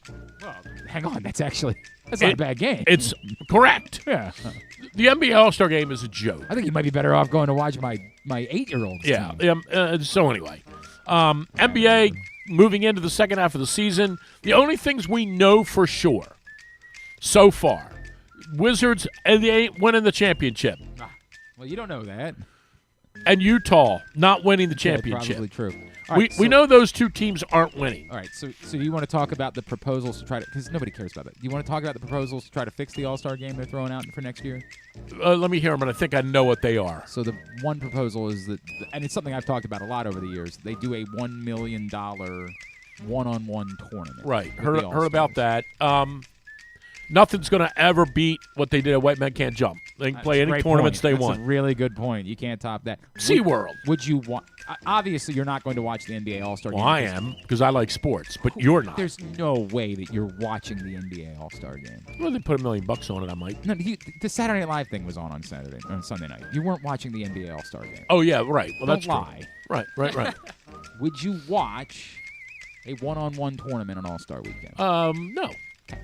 This is my problem. Yeah, I would not. My problem is, I've said this for 10 years. I've said, just scrap the All-Star game, get a bunch of money, and try to silly. get them to play a one-on-one tournament. And now I've realized at this point, I'm not watching that either. Right, correct. And, truth be told, It's like indoor golf. they just go through the motions with that as well. Like, that's $1 million ain't moving these guys. It just isn't. Yeah, I mean, it's chump change. They don't need it. Right. To think that that's suddenly going to make them care desperately, there's more of an argument that they'll care desperately about calling themselves the one-on-one champion than they would about $1 million. I agree with that. Certain guys totally agree. would get beat up their ass about I want to be considered the one-on-one champion of basketball. Is there a chance the first year or two that they do it, there is something to it where if KD goes out and tries, and LeBron goes out and tries, and because they're like, I want to be I want to be at 40 years old, I want to be the one-on-one guy. But it's way more likely that those guys. And then I'm sure in 5 years it will be watered down and something. But KD would participate. It's way more likely that LeBron's. I'm just not doing that, man. Like, really exerting myself over the course of All-Star Weekend. That's why Is there any chance at all that a senior basketball circuit would work? Well, they've tried that with the Big Three. Like Lou Alcindor playing. Yes, Lou Alcindor. I'm sure that's what it's going to be based around. No, the Big Three is that. The Big Three is a bunch of guys that aren't in the NBA anymore playing 3-on-3 basketball. They get some real Joe Johnson. Like, that's a Hall of Famer that's playing in that thing. Now, they don't get all of that. Like, they don't. When LeBron James retires, he's not going to go play in the Big Three. But no is the answer. Like, it's fine. Like, if it shows up in your town, I went to the Big Three. It was entertaining. But you're not going to watch it on TV the following week. You're not going to say, like, I'm a Ball Hogs fan now, and I'm going to root for that team all season. No. Like, there's nothing there. Okay. This is what it is. Turn that music off in the background. It's getting on my nerves. Like, Just the whistling. Yeah, I'm getting pre-flight nerves. Oh, is that what it? Well, I don't blame you. I mean, that's what I mean. I've read the paper. I mean, that's what I'm saying. Holy hell, man! Everyone was okay though. Yeah. This guy dismantled You go right ahead. This guy dismantled the FAA, and now look what's happened. Everything's fixed, baby. Right. We fixed it all. Got to get rid of all that wasteful government spending. Correct. Now we got like the people that land the plane. Now we got planes flipping upside down. I looked into a couple of 12-passenger minivans for us. Consider. I'm like, we'll drive to Jacksonville. We're good. It's funny because when I get on the plane, I ask if I can pay more for them to try to flip. Just to see it. Hey, can I get a barrel roll out of this? Can you believe no one died in that? It's unbelievable. It's unbelievable. The whole plane blew up. Yes. And you always know there's somebody on the plane. Like, they're like, hey, everybody's got to buckle up. And there's some D-bag on the plane. Like, I'm good. Thanks a lot. Like, pretends to buckle up when they walk by and then kind of undoes it. Like, somehow this was the plane where everyone was actually insane. It's unreal, man. It really is unreal. Here's the most unbelievable part. Someone was sitting there by the gated fence and videotaped it. Yeah. Hey, here comes a plane. Yeah, right? I wonder what it looks like when a plane lands. That was their big exciting moment of the day, is watching a plane. Unless it crashed. Unless that person had the script. Like, it's also possible that the NFL sent whoever that person was the script of what was about to happen. It's just crazy. Yeah, it is nuts. It's 100% nuts. So pray for Coward Hall today. Right? What are you going down there to do? Are you getting some work in? No, we're golfing. Yeah, that's what I asked. Yeah. Some work in? Yeah. Yep, team's going down. Where are you playing? We're playing where or who? Where are you playing? At Hammock Beach, which is it's actually right near Daytona. I could have done the Rubbin Racing live. Could have done a live segment. It's 20 minutes from Daytona. How about that? Yeah. How about that? You excited? Yeah. About the team, I mean. Like, are you? Or yeah, we're gonna be good. Is the coach going to get as long as the coach doesn't screw I'm a little bit nervous about. As long as the coach doesn't screw them up, they're going to be good. A little bit nervous about the coach getting in the way. What do you think of the? Because you're the big Maryland fan here. What do you think about the new nickname and all the gear that's being put out to celebrate? Have you heard the new team nickname they're using for Maryland? What? No fans in the stands? No, that's not the one. That's not it. Go ahead. For the record, by the way, and I'll give you 30 seconds on that. Not anyone's obligation to go. The school's obligation to fill the seats. If they care, then you do what's necessary to fill the seats. If you look and you notice, people aren't paying a lot of money for Iowa tickets. Well, you do one of two things. Either you say, so it is, we'll live with it, or you try to go get the seats filled. Do whatever you want to do. Do 4 tickets for the price of 3. Do it. Market. Do whatever you got to do to fill the seats. But the thing where we always want to blame people for not spending money is a hack bit. It's not your money. The school or the team, if your problem is seats, then the people you want to direct that to, the team, the school, whoever it is, say, you didn't care about having the seats filled, huh? That wasn't a priority for you. Because it's no one's obligation to spend their money anyway. There's no one's obligation. You do whatever you want to do with your money. I don't think they made the parking free on Sunday. I don't think they suddenly said, hey, boy, noticing that we're having a bit of a struggle here, let's maybe make the parking free for this one. Maybe let's do something to try to invite people to this game to make sure that the seats are filled. Not a sermon, just a thought. Okay. Well, here's what I would say. You're absolutely dead red wrong. No. You're right, period. You're right. But to attack it in the manner in which you just described, which is correct, you have to first be willing to admit that you care, that you're concerned, that you are in agreement with, whatever you want to say. You as an organization, and I went through this when I was in the indoor soccer business. We sold out 56 games in a row in 1981, 82, 83, into 84. We sold out 56 consecutive games. Some of those were on a Wednesday night in January against Golden State. They weren't Friday night against Cleveland. We sold out 56. And when I'm telling you, hand to God, we sold 56 in a row out. No fidgeting the numbers, no fudging the numbers, no giving away. We sold 56 games out in a row. Mm-hmm. When we then started to not sell out, even when we were doing 9,000 or 10,000, we got nervous. What's going on? What are we doing wrong? What's happened? And there were a myriad of things that happened. There were a bunch of things that happened. Mm-hmm. But we, internally, we cared. Man, we used to do 11,500. 12,506 was the capacity. We used to do 12,506 people. We were doing, back then, $110,000 gates. Now we're doing $79,000 gates. We were nervous about that. And we did a lot of introspective, we did a lot of our own self-scouting of what are we doing wrong? Are we not selling off season tickets? Why are we not selling off season? We did all of that. If Maryland cares is the question, or does Maryland care? It's a very fair question. I don't know that they do. I have no idea. And I have not seen every game this year. I'm trying to remember. I've been to 4. There has not been a full stadium in any of the 4. That doesn't mean there hasn't been a full stadium. Yeah, they've had a couple that were. Yeah.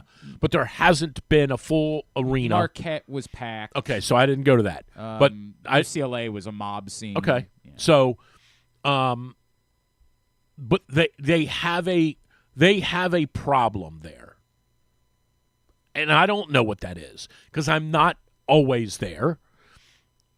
It does look to me like they have a student problem. I think, from what I hear from people who are down there, who are in the know, I hear they're being very judicious now and much more careful about who they let in. That's what I hear. Okay. That in the old days, you could go air get quotes, hammered, right? And well, not only that, but in the old days, I'm a student. You're with me. Right. He's with me. Yeah. We meet at Bentley's, students, and right. we all walk in. Mm-hmm. So I hear they're being much more vigilant. That's what I hear from someone down there, that they're being much more vigilant about that, and they're also being much more vigilant about the condition in which you come into the arena. Mm-hmm. Is that causing, when you say to a college kid, you can't come into the building drunk, does he or she then say, well, then I'm not coming? Mm-hmm. And the answer to that might be yeah. Mm-hmm. And in the case of Maryland, if 500 students say I'm not going, that's it. Like that's the section. Mm-hmm. That's the area that's not filled. Like if 500 kids are like, 12 noon start, I ain't going. 5 o'clock start, I don't know, I got school tomorrow. Like, I don't know the answer. Yep. But something is wrong down there for this team to be this good. Yeah. And for it to be this opponent-centric. It's been very opponent-centric. Like that this season. I understand Sunday night was probably an outlier. It's a blah opponent. It is a Sunday night. The weather hasn't been great. It was a long weekend. Some kids might have gone home for the weekend. There's a bunch of things. Again, you can make all the excuses you want. But there is something is wrong. There's just something off. And here's the thing. It's not much different this year than it was last year. It really isn't. There is. It is. I don't think so. I think last year there was a lot of apathy. Oh, there's tons of apathy. Yeah. Yes, 100%. There was I think this year there's more, but I think last year there was a lot of apathy. There's more apathy at all this year. No, okay. No, well, I not think even it's a little reflective bit. in the stands. There were games that nobody was at last year. I mean, There's no one. I hear you. Like that's not the case. But if Maryland cares, to your point, right? And I don't know that they do. They just got some moron gave them $10 million. What do they care? But if they care, then they'll start to try to figure it out. And I don't know what the answers are. What are you doing to invite students over? What are you doing to say or anyone for that we matter. want you here 100%. Right. That's always my let me say this. When you're in that building, when you're in that building and it's a whatever you want to call it, it's a marquee game. Yeah, and put in whoever you want. And at a marquee time, like if it's a Saturday afternoon against Michigan State or a Sunday afternoon against Michigan or something like that, and the place is jammed. Oh, go try. By the way, they're playing Michigan State next Wednesday night. Go look at how much it's going to cost you to get into that game. $250. Like, yeah. But if the whole thing is on point that night, I would challenge you that other than maybe when the Caps are playing a high-profile team on a Friday night in D.C., I don't think there's a better atmosphere in sports in this area when you take into account that 2.5 hours in Maryland.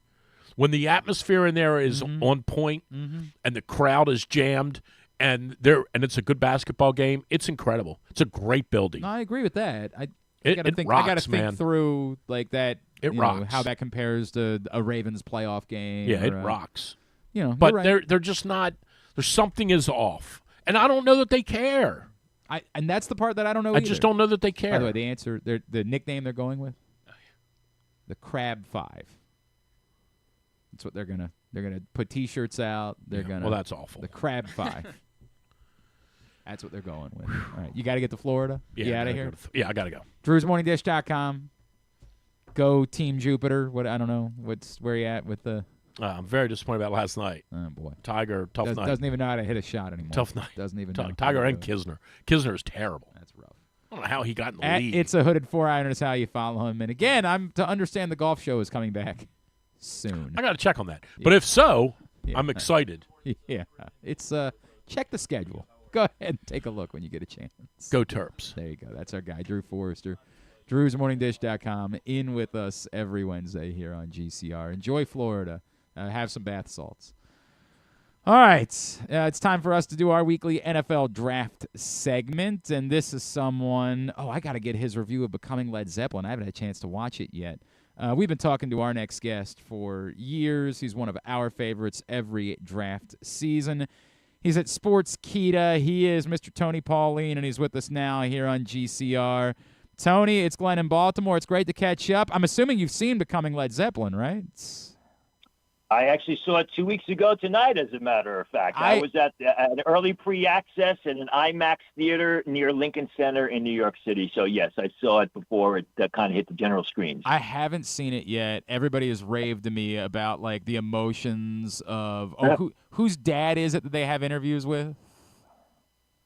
Well, they show some of the parents, but John Paul Jones speaks at length about his dad, about how after the concert at Royal Albert Hall, which is a very famous concert, his dad came up to him and said, "I'm very proud of you," and he talks fondly of that. That's cool. That is cool, man. I have to make time. I have to make sure I go see it. All right, Tony. You better see it soon because I don't know how long. I mean, they're not going to keep it. Run it for a weekend, but it's doing incredibly well, so they extended it. I mean, listen. Everybody knows who follows me knows how much I love Zeppelin. I laughed, I cheered, I cried in part of the movie. It's just so incredible. And if you are a Led Zeppelin fan, you cannot miss the movie.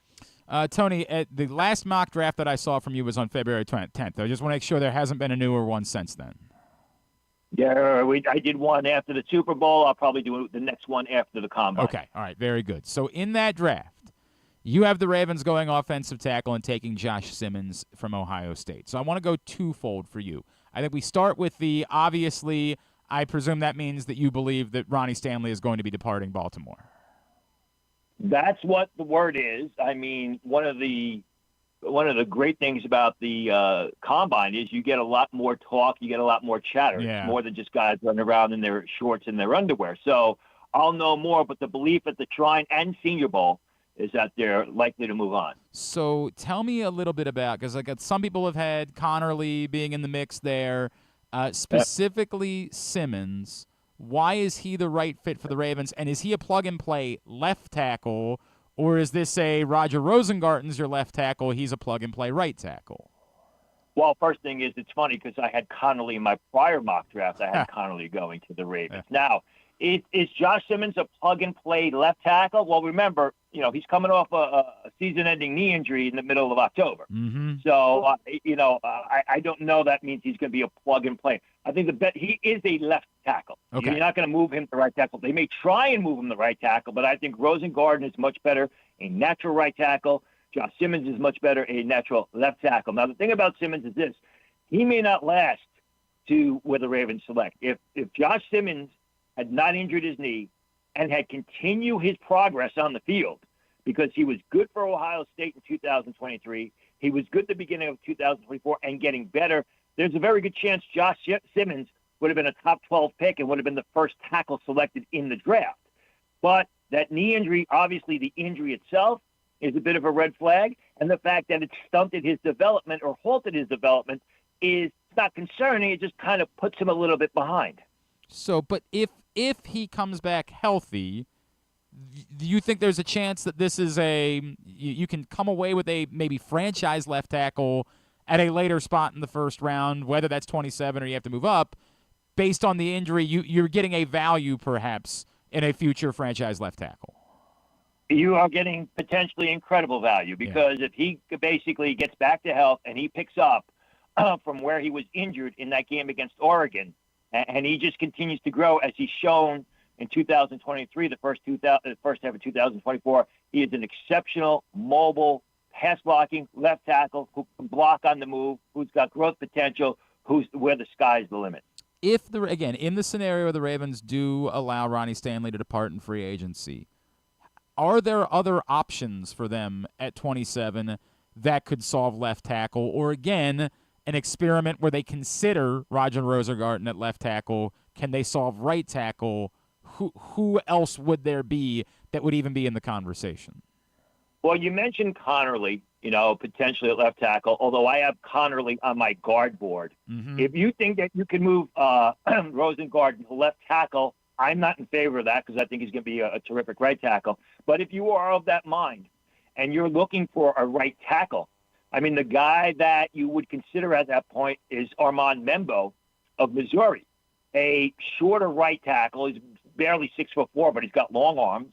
He's powerful. He's explosive. He's a guy that's shown a lot of improvement in his game. You're just do the Ravens want a tackle that's under 6'5"? Their tackles are usually pretty tall, and really after you get past Simmons, your tackles or your guys who are going to late first round caliber are shorter guys. Maybe Ursary of Ayrton Ursary of Minnesota, who's an athletic guy, but to me that's a bit of a reach where the Ravens would be selecting at the end of the first round. I feel like this. We're chatting with Tony Pauline from Sportskeeda here on GCR for this week's draft segment. I feel like this is complicating my opinion on the Ronnie Stanley thing because, I feel like you're almost running the risk of, if you do move on from Ronnie Stanley, and I get it, right? Like, given his injury history, and given what a left tackle gets, and certainly someone who played as well as Ronnie Stanley did last year, I could see why the argument would be the price is too much. But if you do move on, are you running the risk of putting yourself in a place where, you have to come away with a left tackle with your first pick in the draft? And is this really, when you're picking 27th, do you really want to put yourself in that position? Are you better off just saying, hey, we got to suck it up, pay Ronnie Stanley, and hope that he stays healthy? Well, obviously, that question is over my head because I'm not in the locker room. I'm not examining Ronnie Stanley. Listen, in a perfect world, if Ronnie Stanley's healthy and you feel he's got gas in the tank, of course you don't want to move on from him. And depending, regardless of what you're paying him, left tackle is a premium position, especially when you got Lamar Jackson as your quarterback. You've got to protect your quarterback. So if all the stars aligned right for Ronnie Stanley, I could absolutely see, and I would absolutely advocate for the Ravens to keep him. Tony, if the Ravens do indeed end up keeping Ronnie Stanley and the tackle position is not the biggest area of need for this team, I feel like at that point, edge rush sort of goes back into the scope of, hey, this is probably their biggest area of need. The player that I think is most intriguing to a lot of people at that part of the first round is Mike Green from Marshall, who was wildly productive. Does that production translate? Is he that natural of a pass rusher against NFL offensive linemen? Geez, how did I know you were going to mention his name? I mean, Stanley is a terrific player. He was outstanding after transferring to Marshall. He's a natural pass rusher. He's explosive. He's athletic. He's also a guy that, if you draft him in the bottom half of round one, you're going to have to wonder how is he going to hold up against the run on Sunday. If you're looking for just a pure pass rusher, and he's there and you're going to stick with Stanley or you don't like any of the other left tackles, that obviously has to be a consideration. I mean, he's probably going to come in and start off as a situational pass rusher, and as he develops his body and gets stronger in an NFL weight training program and becomes more of a three-down type guy, you'll put him on the field for three down. Mm-hmm. Mike Green is a terrific pass rusher with great upside. My only concern with Mike Green is how is he going to hold up against the run on Sunday? As we know, the Ravens like having three-down guys, right? Like, that's been their history, is they don't like using guys as just situational edge rushers, but, boy, they can use an upgrade. I want to bring up someone. It's interesting to me because there are people that told me after, January, there's no chance this guy's even falling to the Ravens anymore, but you in your last mock did not have Shamar Stewart even in the first round. Walk me through how you evaluate Stewart, who – the athleticism, there's a freakish nature, obviously, there to him. Well, I mean, Shamar Stewart, looks good on paper, but the production has not been there. And he's got to develop his game, and he's got to get stronger. I mean, if you're drafting a guy off of size and speed and just measurables, yeah, he's a first-down player. But you watch the film, he gets locked up in blocks a lot. The production isn't there. I mean, he's a guy that you can say he's got great upside, but he also has a lot of downside risk, and he's definitely not a sure thing. The edge department in general, the consensus seems to be that it's a particularly strong draft for edge rushers. So I ask, are you as high on the edge class as everyone else is? Who else might make sense even at 27? Or is this a case of where, if you do take a tackle in round one, you're still going to be able to find an impact edge rusher in the next couple of rounds? I mean, you should be able to. The other guy that, if he's there, and I don't know that he's going to be there, on my board he won't be there, right? Would be Nick Scourton of Texas A&M. You mentioned Shamar Stewart. Well, the guy who plays on the outside of Shamar Stewart, or on the other side, I should say, of Shamar Stewart, Nick Scourton, I think is very underrated. He's very athletic. He's a guy who you can use as a pass rusher or off the line of scrimmage. If you're looking second round, I think you will be able to get a good guy in the second round, some names in the second round to keep an eye on. Oluwemi Oladeju of UCLA, a guy that, let me tell you, if he's drafted by the Ravens and you get to interview him, you are going to love this guy. Okay. He's a terrific football player. He's an outstanding athlete. He's a guy who moved from middle linebacker to outside linebacker, edge rusher at UCLA, had a great season, and then was great for 3 days during Senior Bowl practice. And I was able to have dinner with him one night. And let me tell you, he is one interesting guy. You're going to absolutely love this guy if he happens to fall there. Maybe, Kyle Kennard, late in the second, the pass rusher from South Carolina.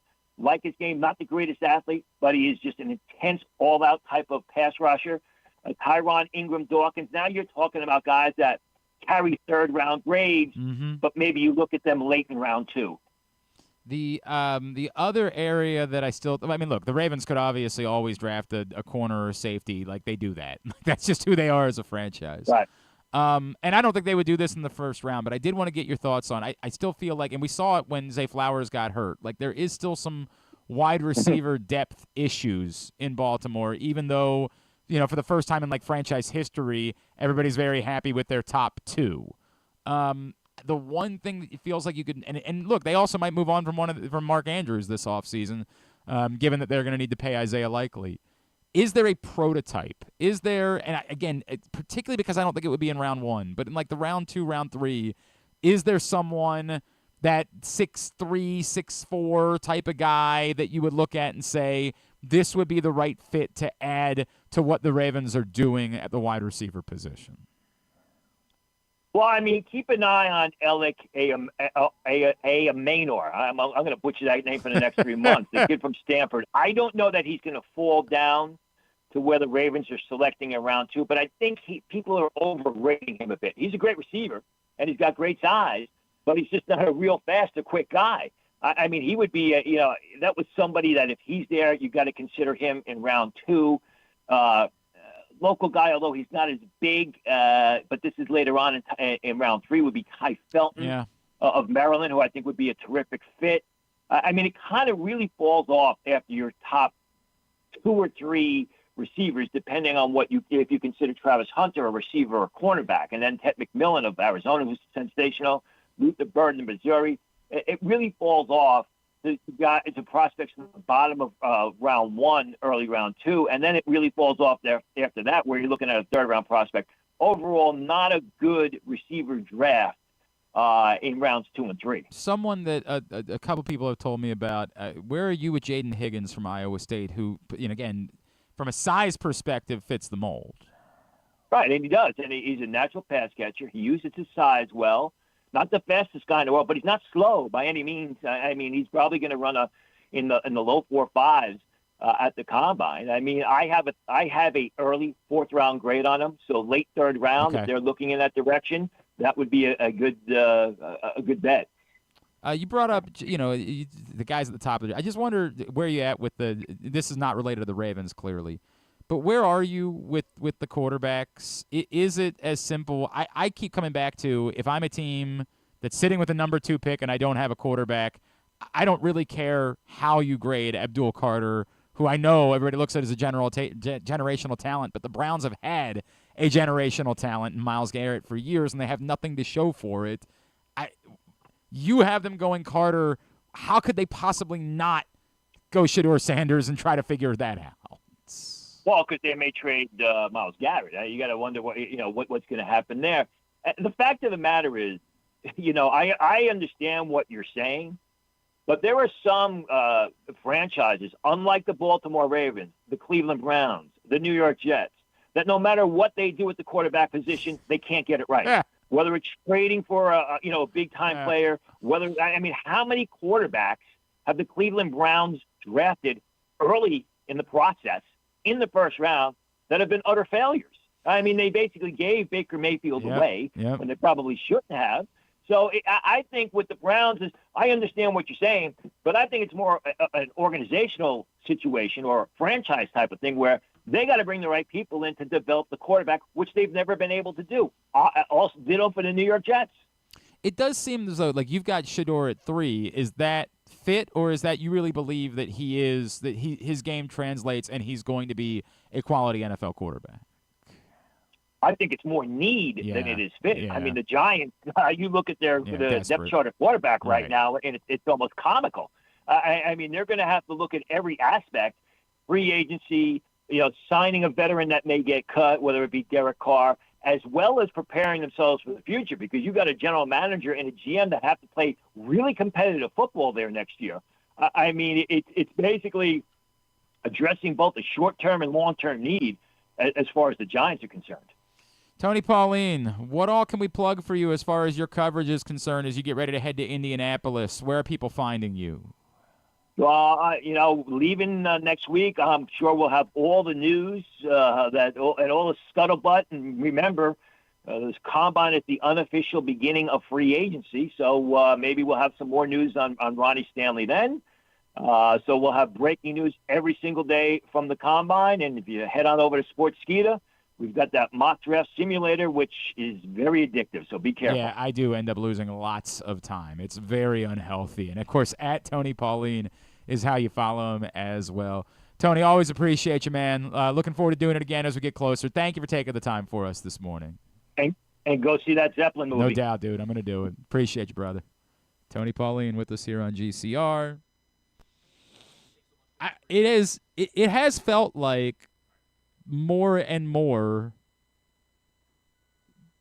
you've seen people shift towards offensive tackle for the Ravens. Now, it's funny because then you'll I think Bill Barnwell and Matt Bowen, both at ESPN recently, did their free agency preview and just said, hey, the best fit for Ronnie Stanley is to stay in Baltimore. Mm-hmm. So it's hard for me to get a grasp. And didn't Daniel Jeremiah put out a new mock recently? Hang on a second. I think he did. Because I think he had them taking Shamar Stewart. Daniel Jeremiah. Yep, he's got a new mock, and he had the Ravens taking, Shamar Stewart, Texas A&M. Now, Daniel Jeremiah is someone very in tune with the Ravens' way of thinking from having worked for Ozzie Newsome and worked with Eric DeCosta. That doesn't mean that he has inside information by any stretch of the imagination. It doesn't not mean that, you know what I mean? I'm not suggesting that Daniel Jeremiah knows what the Ravens are going to do. And Josh Simmons was already off the board in his. What about Connerly was the Chiefs 4 picks later. So yes, it might be just him saying, I think the Ravens are going to move on from Ronnie Stanley, but I don't think Connerly is good enough. Or I think Stewart is too valuable. There could be lots of things that go into that being the pick. But you would presume if Ronnie Stanley departs, particularly remembering that no one thinks Patrick McCary is coming back, what is the in-house scenario for addressing that? Yeah, you could try to find a plug-and-play right tackle, I guess, in free agency, someone who's cheaper if your answer is moving Roger Rosengarten over. But do you want that to be the answer, to Tony Pauline's point? Or do you feel like you've really solved right tackle for the future, and so you don't screw with that? I don't know what your answer is. I would go as far as to say I don't think you even have a potential answer. Until, March, whatever, when Ronnie Stanley. In a world, I'm just projecting this. In a world in which, I'm saying in a world where Ronnie Stanley leaves. It's gone? Okay. Is gone. You still don't know what the. You don't have an internal option. You can say if Patrick McCary's gone, then we are trotting Andrew Voorhees back out to give him that spot. That we could say internally we think we have an answer. Maybe there's still a part of them that says we would give Faalele another shot at tackle. We drafted him to be a tackle. We haven't given, but to be your left tackle. So I see your point. Yeah, if Ronnie Stanley's gone, then they have to that to me is address this in round one. I cannot fathom you going past round one. If it's not Ronnie Stanley, unless for some reason you want to spend big money on another left tackle, I guess that's the part that I'm not thinking about. I haven't even looked at who are the other free agent. I'm sorry, I haven't. I mean, it's Ronnie Stanley. It's I know, but who are the other free agent left? There's literally, you do not want to. I don't think you want anyone else. I tend to agree with that. I know Ronnie Stanley's for obviously multiple reasons. Cam Robinson is a free agent. I guess Ronnie Stanley's not. I don't think he's even quite as old as Ronnie Stanley is. Or is he in his 30s? All right, yeah, I guess Cam Robinson's not. He will be 30 this season. He'll be 30 this year, yeah. So not quite. I mean, right about, but not quite. So he is a year younger. Tyron Smith is a free agent again, apparently. He's a little bit removed from, obviously, his...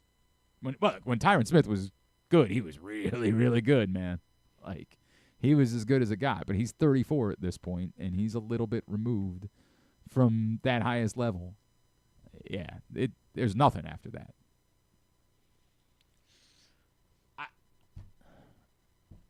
And you don't have an internal option. Unless, again, you're willing to take the risk of either letting Fahalele have a shot at left tackle or moving Roger Rosengarten to left tackle and moving Fahalele back to right tackle and then just addressing guard instead of addressing tackle. Voorhees being one of those guys, clearly. You can give that a shot, but to me, it smells like if you're moving on from Ronnie Stanley, you have to take a tackle in round 1. And then how much does that influence, everyone around you? Like the Chiefs Yeah, probably have to go O-line as well, 100%. so are they going to be jumping up to, 25, whatever, give or take? Potentially, yes. And some of that is a factor into why my priority would be trying to get things done with Ronnie Stanley first. But I get it. That's easy to say. That the money is what it is, and the Ravens just say there's just no way.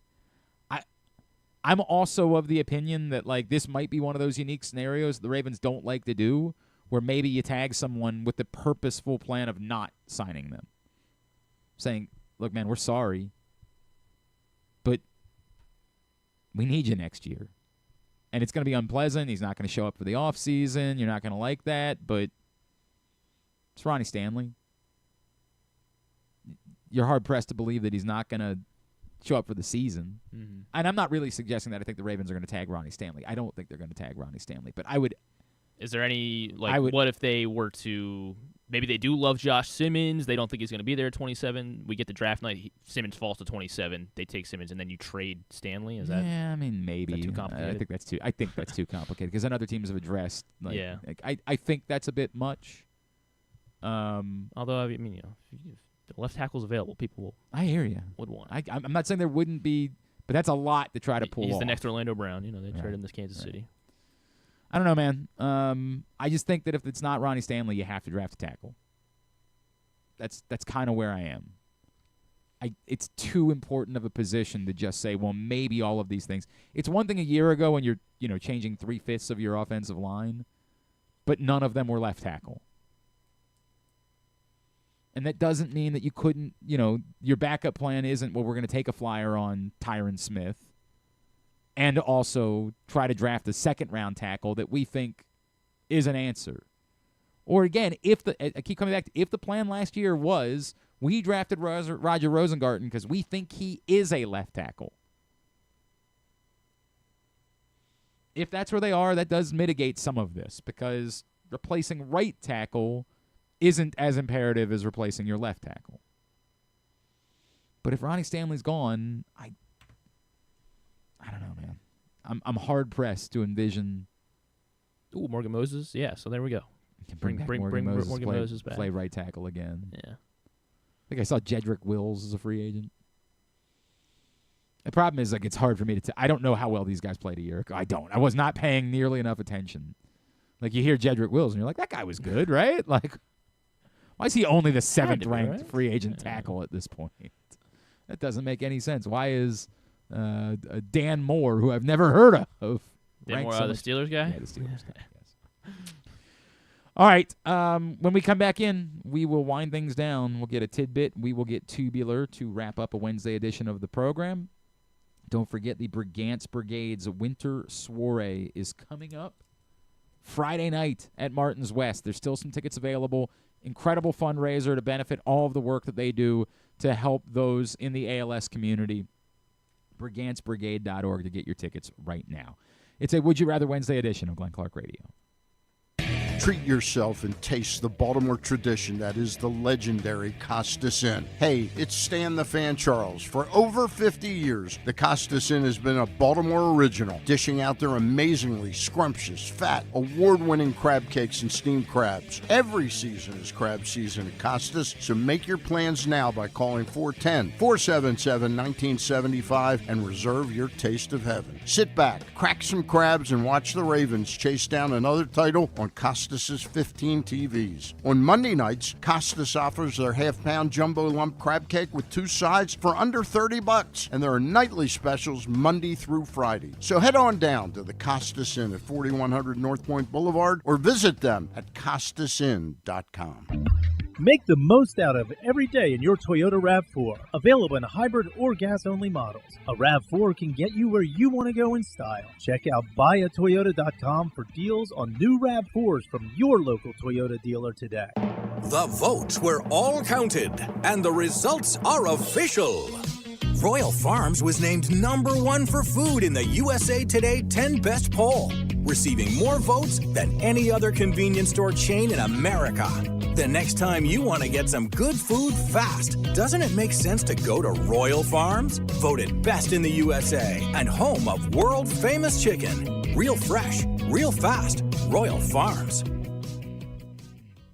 The latest edition of Press Box is available now. On the cover, Glenn Clark and I sit down for a Q&A with Orioles owner David Rubenstein, discussing what he learned from his first year as owner, his goals both on and off the field, and his involvement in baseball decisions. Also inside, Brooks DeBose profiles new Oriole Tyler O'Neill, and we meet college lacrosse players from around the state. Press Box is available for free at over 500 locations throughout the region, including 60 Royal Farms stores. Or you can read the entire issue online at PressBoxOnline.com, where you can also find great betting advice and the best daily coverage of the O's, Ravens, and Terps. Need a trophy or award that's as unique as the achievement? Look no further than Crown Trophy. With locations in Owings Mills and Gaithersburg, they specialize in custom trophies, plaques, and medals for any occasion. From sports and academic awards to employee recognition and corporate gifts, visit crowntrophy.com today and let them help you create a lasting memory for your school, team, or business. Crown Trophy is a proud supporter of the Maryland Public Secondary Schools Athletic Association. crowntrophy.com. One of the things that's definitely wrong with this country is that this dude still has a job somehow, some way. Glenn Clark. All right, back in here on GCR as we are winding down. Continue to get me your responses. Getting a ton. I don't know why it is. Some weeks we struggle. Some weeks we get. Like, gotten a lot of responses. Again, at Glenn Clark Radio on Twitter, at Glenn Clark Radio on Blue Sky, Facebook.com/Glenn Clark Radio, and we will make sure that Griffin checks every place before picking a winner tomorrow, and we will prioritize getting the show more Blue Sky involved moving forward. That will be on the list. But yes, somebody will win a $30 gift card to Glory Days Grill. Stan the Fan later on today is going to catch up with Jeff Zrebeck of The Athletic to talk some Ravens, get his thoughts on Ronnie Stanley. Obviously, they'll talk about Justin Tucker as well. You'll be able to watch that live, Facebook.com/PressBoxSports. And then if you miss it, YouTube.com/PressBoxOnline or PressBoxOnline.com/video. Those are all the ways to go about finding Stan's shows, which are always brought to you by the Costas Inn. I think we covered everything that we needed to cover. Loyola women beat Hopkins yesterday. That was fun. Good win for them. Obviously not fun if you're a Hopkins fan. So it's always the double-edged sword there. I think they're moving the wall in left field. There's pictures of it now. And Neato. So I think that's the only omission, I guess, right, from the day. What? Our buddy Paul and Paul Valley and Jacob Calvin Meyer, I think, got into it on Twitter yesterday because Paul retweeted.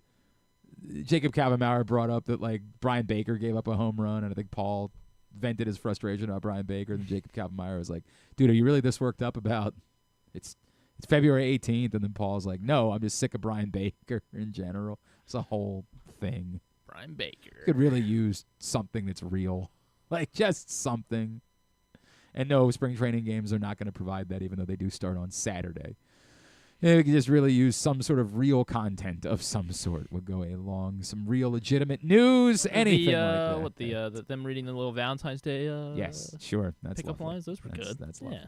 Mm-hmm. All right, let's get a tidbit. Tidbit is brought to you by the CIAA tournament. It's coming back as Baltimore welcomes the excitement of the food line. You said Baltimore because you were thinking about the wall. I feel like I just talking too quick. Baltimore. Okay. Welcomes you were the just excitement. talking about the wall, for what it's worth. I think maybe I so was trying to combine. That you. I mean, Yeah, but I never called it Baltimore ever. I didn't like that nickname. And I'll take it back. I didn't like that. That's nickname. not what it was at all. I think it's because I was welcome as the second word in the read. Oh, okay. And so I was like, welcome. That and then happens. Baltimore. I just genuinely thought. But Baltimore. You had Baltimore on your mind. Is welcoming the excitement of the Food Line CIAA men's and women's basketball tournament at CFG Bank Arena from February 25th, next Tuesday, less than a week away, running through March 1st. Your tickets are available. Get them now at Ticketmaster.com. Again, head over to Ticketmaster.com for the Food Line CIAA men's and women's basketball tournament at CFG Bank Arena, February 25th through March 1st. All right, what you got? Kansas basketball. Woof. They lost by 34. Yeah. They scored 57 points and gave up 91 to BYU. The first time that Kansas has lost by 30 points, at least 30 points, to an unranked team since the old AP poll began back in 1948. So biggest loss really for Kansas almost ever, at least to an unranked opponent. They were the only current Division I school that had never suffered a 30-point loss to an unranked team in the AP poll era. That's nuts. So Kansas, yes, they're going through it this season. There's been a few of those like really bizarre results this season where you're just like, well, Kansas State knocked off Iowa State at Iowa State earlier. That was like some of these you're like, okay, that makes sense, and then some of you just like, that is really weird. But yeah, it's why, like, as frustrated as we were about, and I don't want to go back and try to like give Maryland a pass for some of these like road losses that they've had this season, but as frustrated as we get by them, like it is sort of a reminder that like we can't treat it like college football. Like it is really if Maryland had played a tougher non-conference schedule and had like 2 to 3 more really decent non-conference wins, and it's fair to say we don't know if this team would have come together in time to have been able to do that, but if they did, none of their results would be really problematic at all as far as seeding was concerned. Their bigger issue is just their non-conference is a 0. Like they have nothing of value. Villanova almost did them a big favor, I guess, yesterday. If they had been able to knock off UConn, but it would have been helpful for sure. Yeah. And then this one's just kind of random, but I liked it. So before last season, so Shohei Ohtani obviously did not play any positions in the field. So before last season, the highest single season WAR was 4.4 from a player that did not play a single game in the field. Okay. Shohei Ohtani recorded a 9.2 WAR last season without playing a position in the field. So I have the top 10 here of single season WAR. By a player that did not play. So I just want to. Does that mean it's pitchers and designated hitters, or just? These are all hitters. Just designated hitters. Yeah. They're all DHs. Okay. Just the way that you said that is a very strange way of saying it. I guess because I don't know. I understand. I understand what you're saying. Yeah. But like the other way of saying that is they're just DHs. These are DHs. These are DHs. That's the way. But like maybe every now and then a guy will be thrown out left field understood. or whatever. DHs who didn't. So Edgar Martinez almost certainly is. I was gonna ask you the top 5 because I have the top 10 here, but yes, Edgar Martinez. He's now 6th, but sure, I'll say top 5 before last season. So Edgar Martinez 3.3. Oh, wow, Harold Baines. No Harold Baines.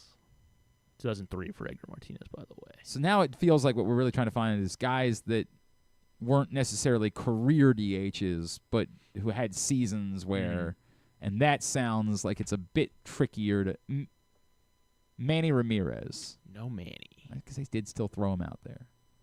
Was there a season where David Ortiz was a full-time DH? I mean, I feel like there had to be, but he not at least he didn't record a 3.3 or more WAR. How about had a full-time DH season? Tomey later in his career? Tomey, what year? Stop it. 2010, Jim Tomey had a 3.6 WAR, 4th best by a full-time DH. Yeah, that's the way we should do full-time DH. Yeah. Edgar 6, Tomey 4, Shohei 1. So 3 more in that top 6. 3 more in the top 6, but you got to come up with guys who are full-time DHs for that. Was there a full-time DH season for Frank Thomas? There was, but he ends up top 8, just outside the top 6 here. In 06, he had a 3.2 WAR. with Oakland. Cool. Could have played the Patrick Stevens. Yeah, I remember Toronto. And I don't think I would have gotten Oakland. They did. I don't know that I would have remembered. I think I would have remembered Oakland. I do think I would have remembered Oakland, but I don't know how to explain it. I was doing a show in Phoenix with a guy named Chad Dukes. I think a lot of people are familiar with. And the Blue Jays put out this like really weird commercial after they landed Frank Thomas of him like waking a kid up in his room, and we got so much joy out of this stupid bit. We like shared it on each other's MySpace pages. It's a very, very strange thing that we were into at that point. Nelson Cruz? Nelson Cruz is, in fact, on the list. Okay. But prior to Ohtani last season, he did have the what would have been the full-time DH record, 4.4 WAR in 2019 without as a full-time DH. So Nelson Cruz is number 2. Who else had a full-time DH? So how many more I'm missing? I'm missing 2. Yikes. Give me years. All right, so the guy 5th on the list, 1995. 5th on the list, 1995. It wasn't Bagwell. Later in his career. Somebody late in their career. Paul Molitor. Late in their career in 95. Late. Man. How about... Not Sosa, not McGuire. John's getting in. John's Sorry, getting in. John. Proctor. No A-Rod. John Proctor, who's the star of a play now.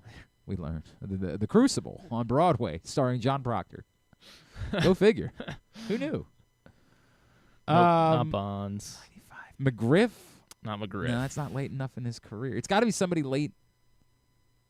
Damn. He was 35 in 1995. 35 in 95. Trying to remember how Google didn't like you yesterday? It's Mark Grace? Not Mark Grace. No, because he was in the National League. He couldn't. So that's the other thing, too, is it's got to be an American League. Cecil Fielder. Nope. I felt really good about that. Let's see here. He started with the San Francisco Giants in the 80s. Started with the Giants in the 80s. Then he went to this team Mitchell? end of the 80s. No. Then he went to another team. Matt Williams. Nope.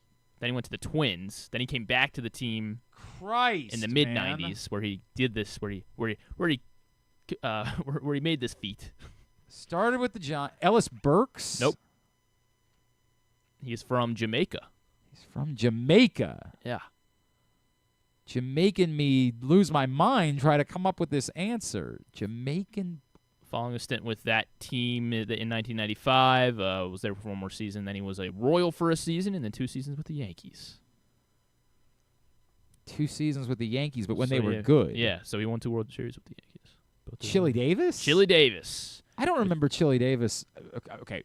Maybe it wasn't. I don't remember that he was from got Jamaica. a ring. Is really. Oh, okay. I've got a Chili Davis story. Like I've got a good one. With the California Angels is when he recorded a 3.3 WAR, and then the final guy on this list, he had a 3rd on the list. Did this last season as well. A full-time. Well, now it could be anybody because we got a DH in the NL. Correct. Did it last season. Full-time DH. Who was a full-time DH last year? Canseco is top 10, John, by the way, but not the guy that we're talking about here. No Kirby Puckett, no Vlad Guerrero. Who else was a full-time DH last year?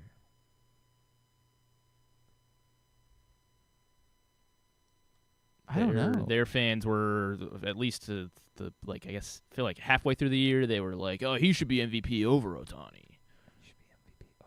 But there was no legitimate argument there. So somebody in the National League. Yes.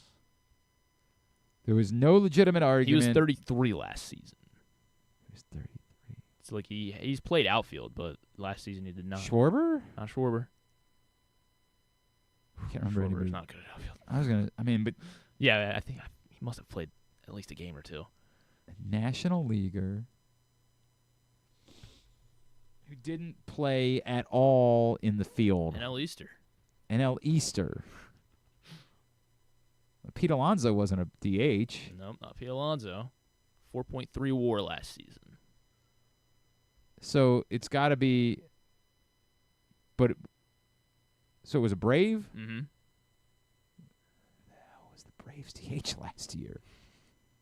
Ozuna? Marcell Ozuna, yes. I don't remember there being any MVP conversation. There was. Ozuna I don't know. Maybe it's because I was doing This Week in Baseball every week, but I just don't I feel remember like that that was at one of all. my topics where Braves fans were ridiculously like, Okay. "Well, he's got like his slugging percentage is higher."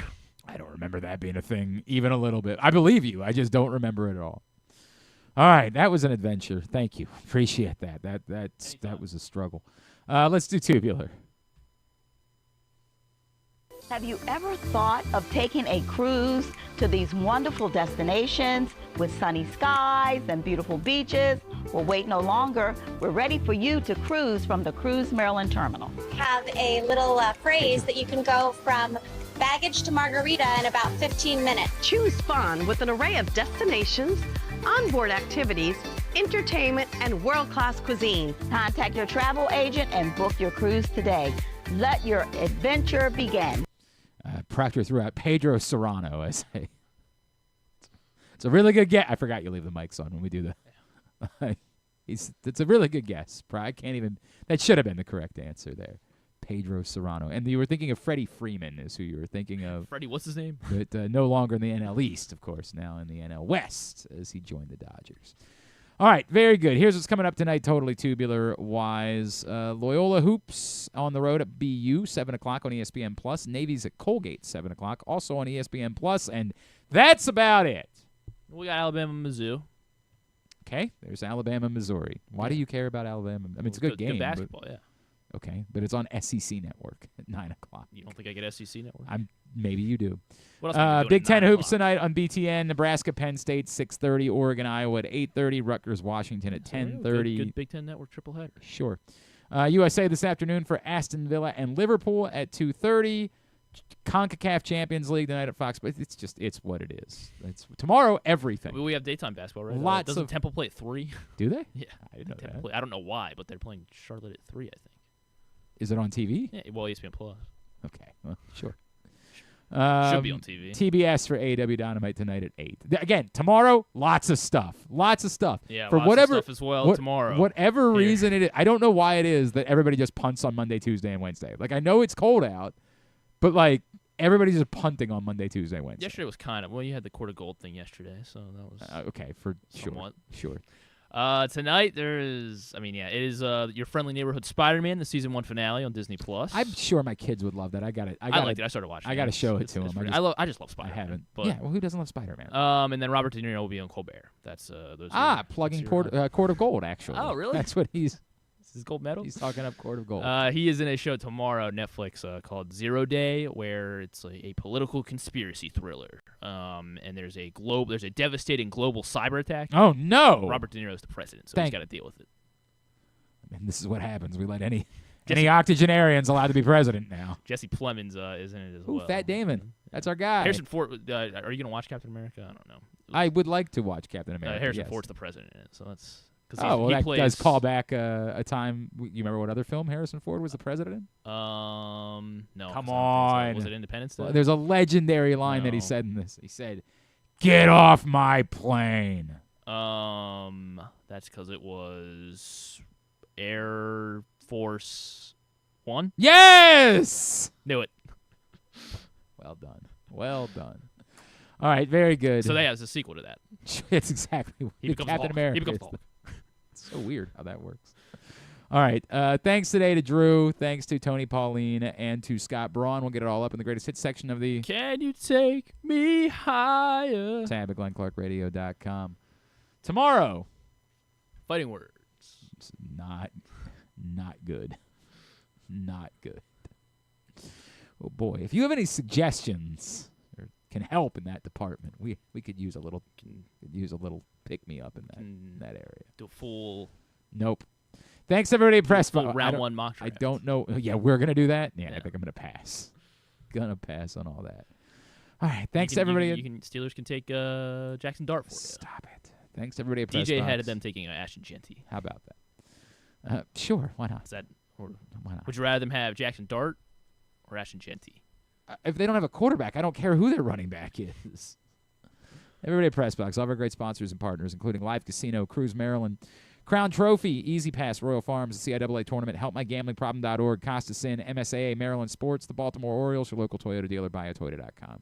Thanks to Griffin at Griffin_Bass. Follow us, Twitter, Instagram, and TikTok at Glenn Clark Radio. Don't forget, new print issue of Press Box now available. Go pick it up today. Have a great Wednesday evening. Go Loyola, go Navy, Duke sucks.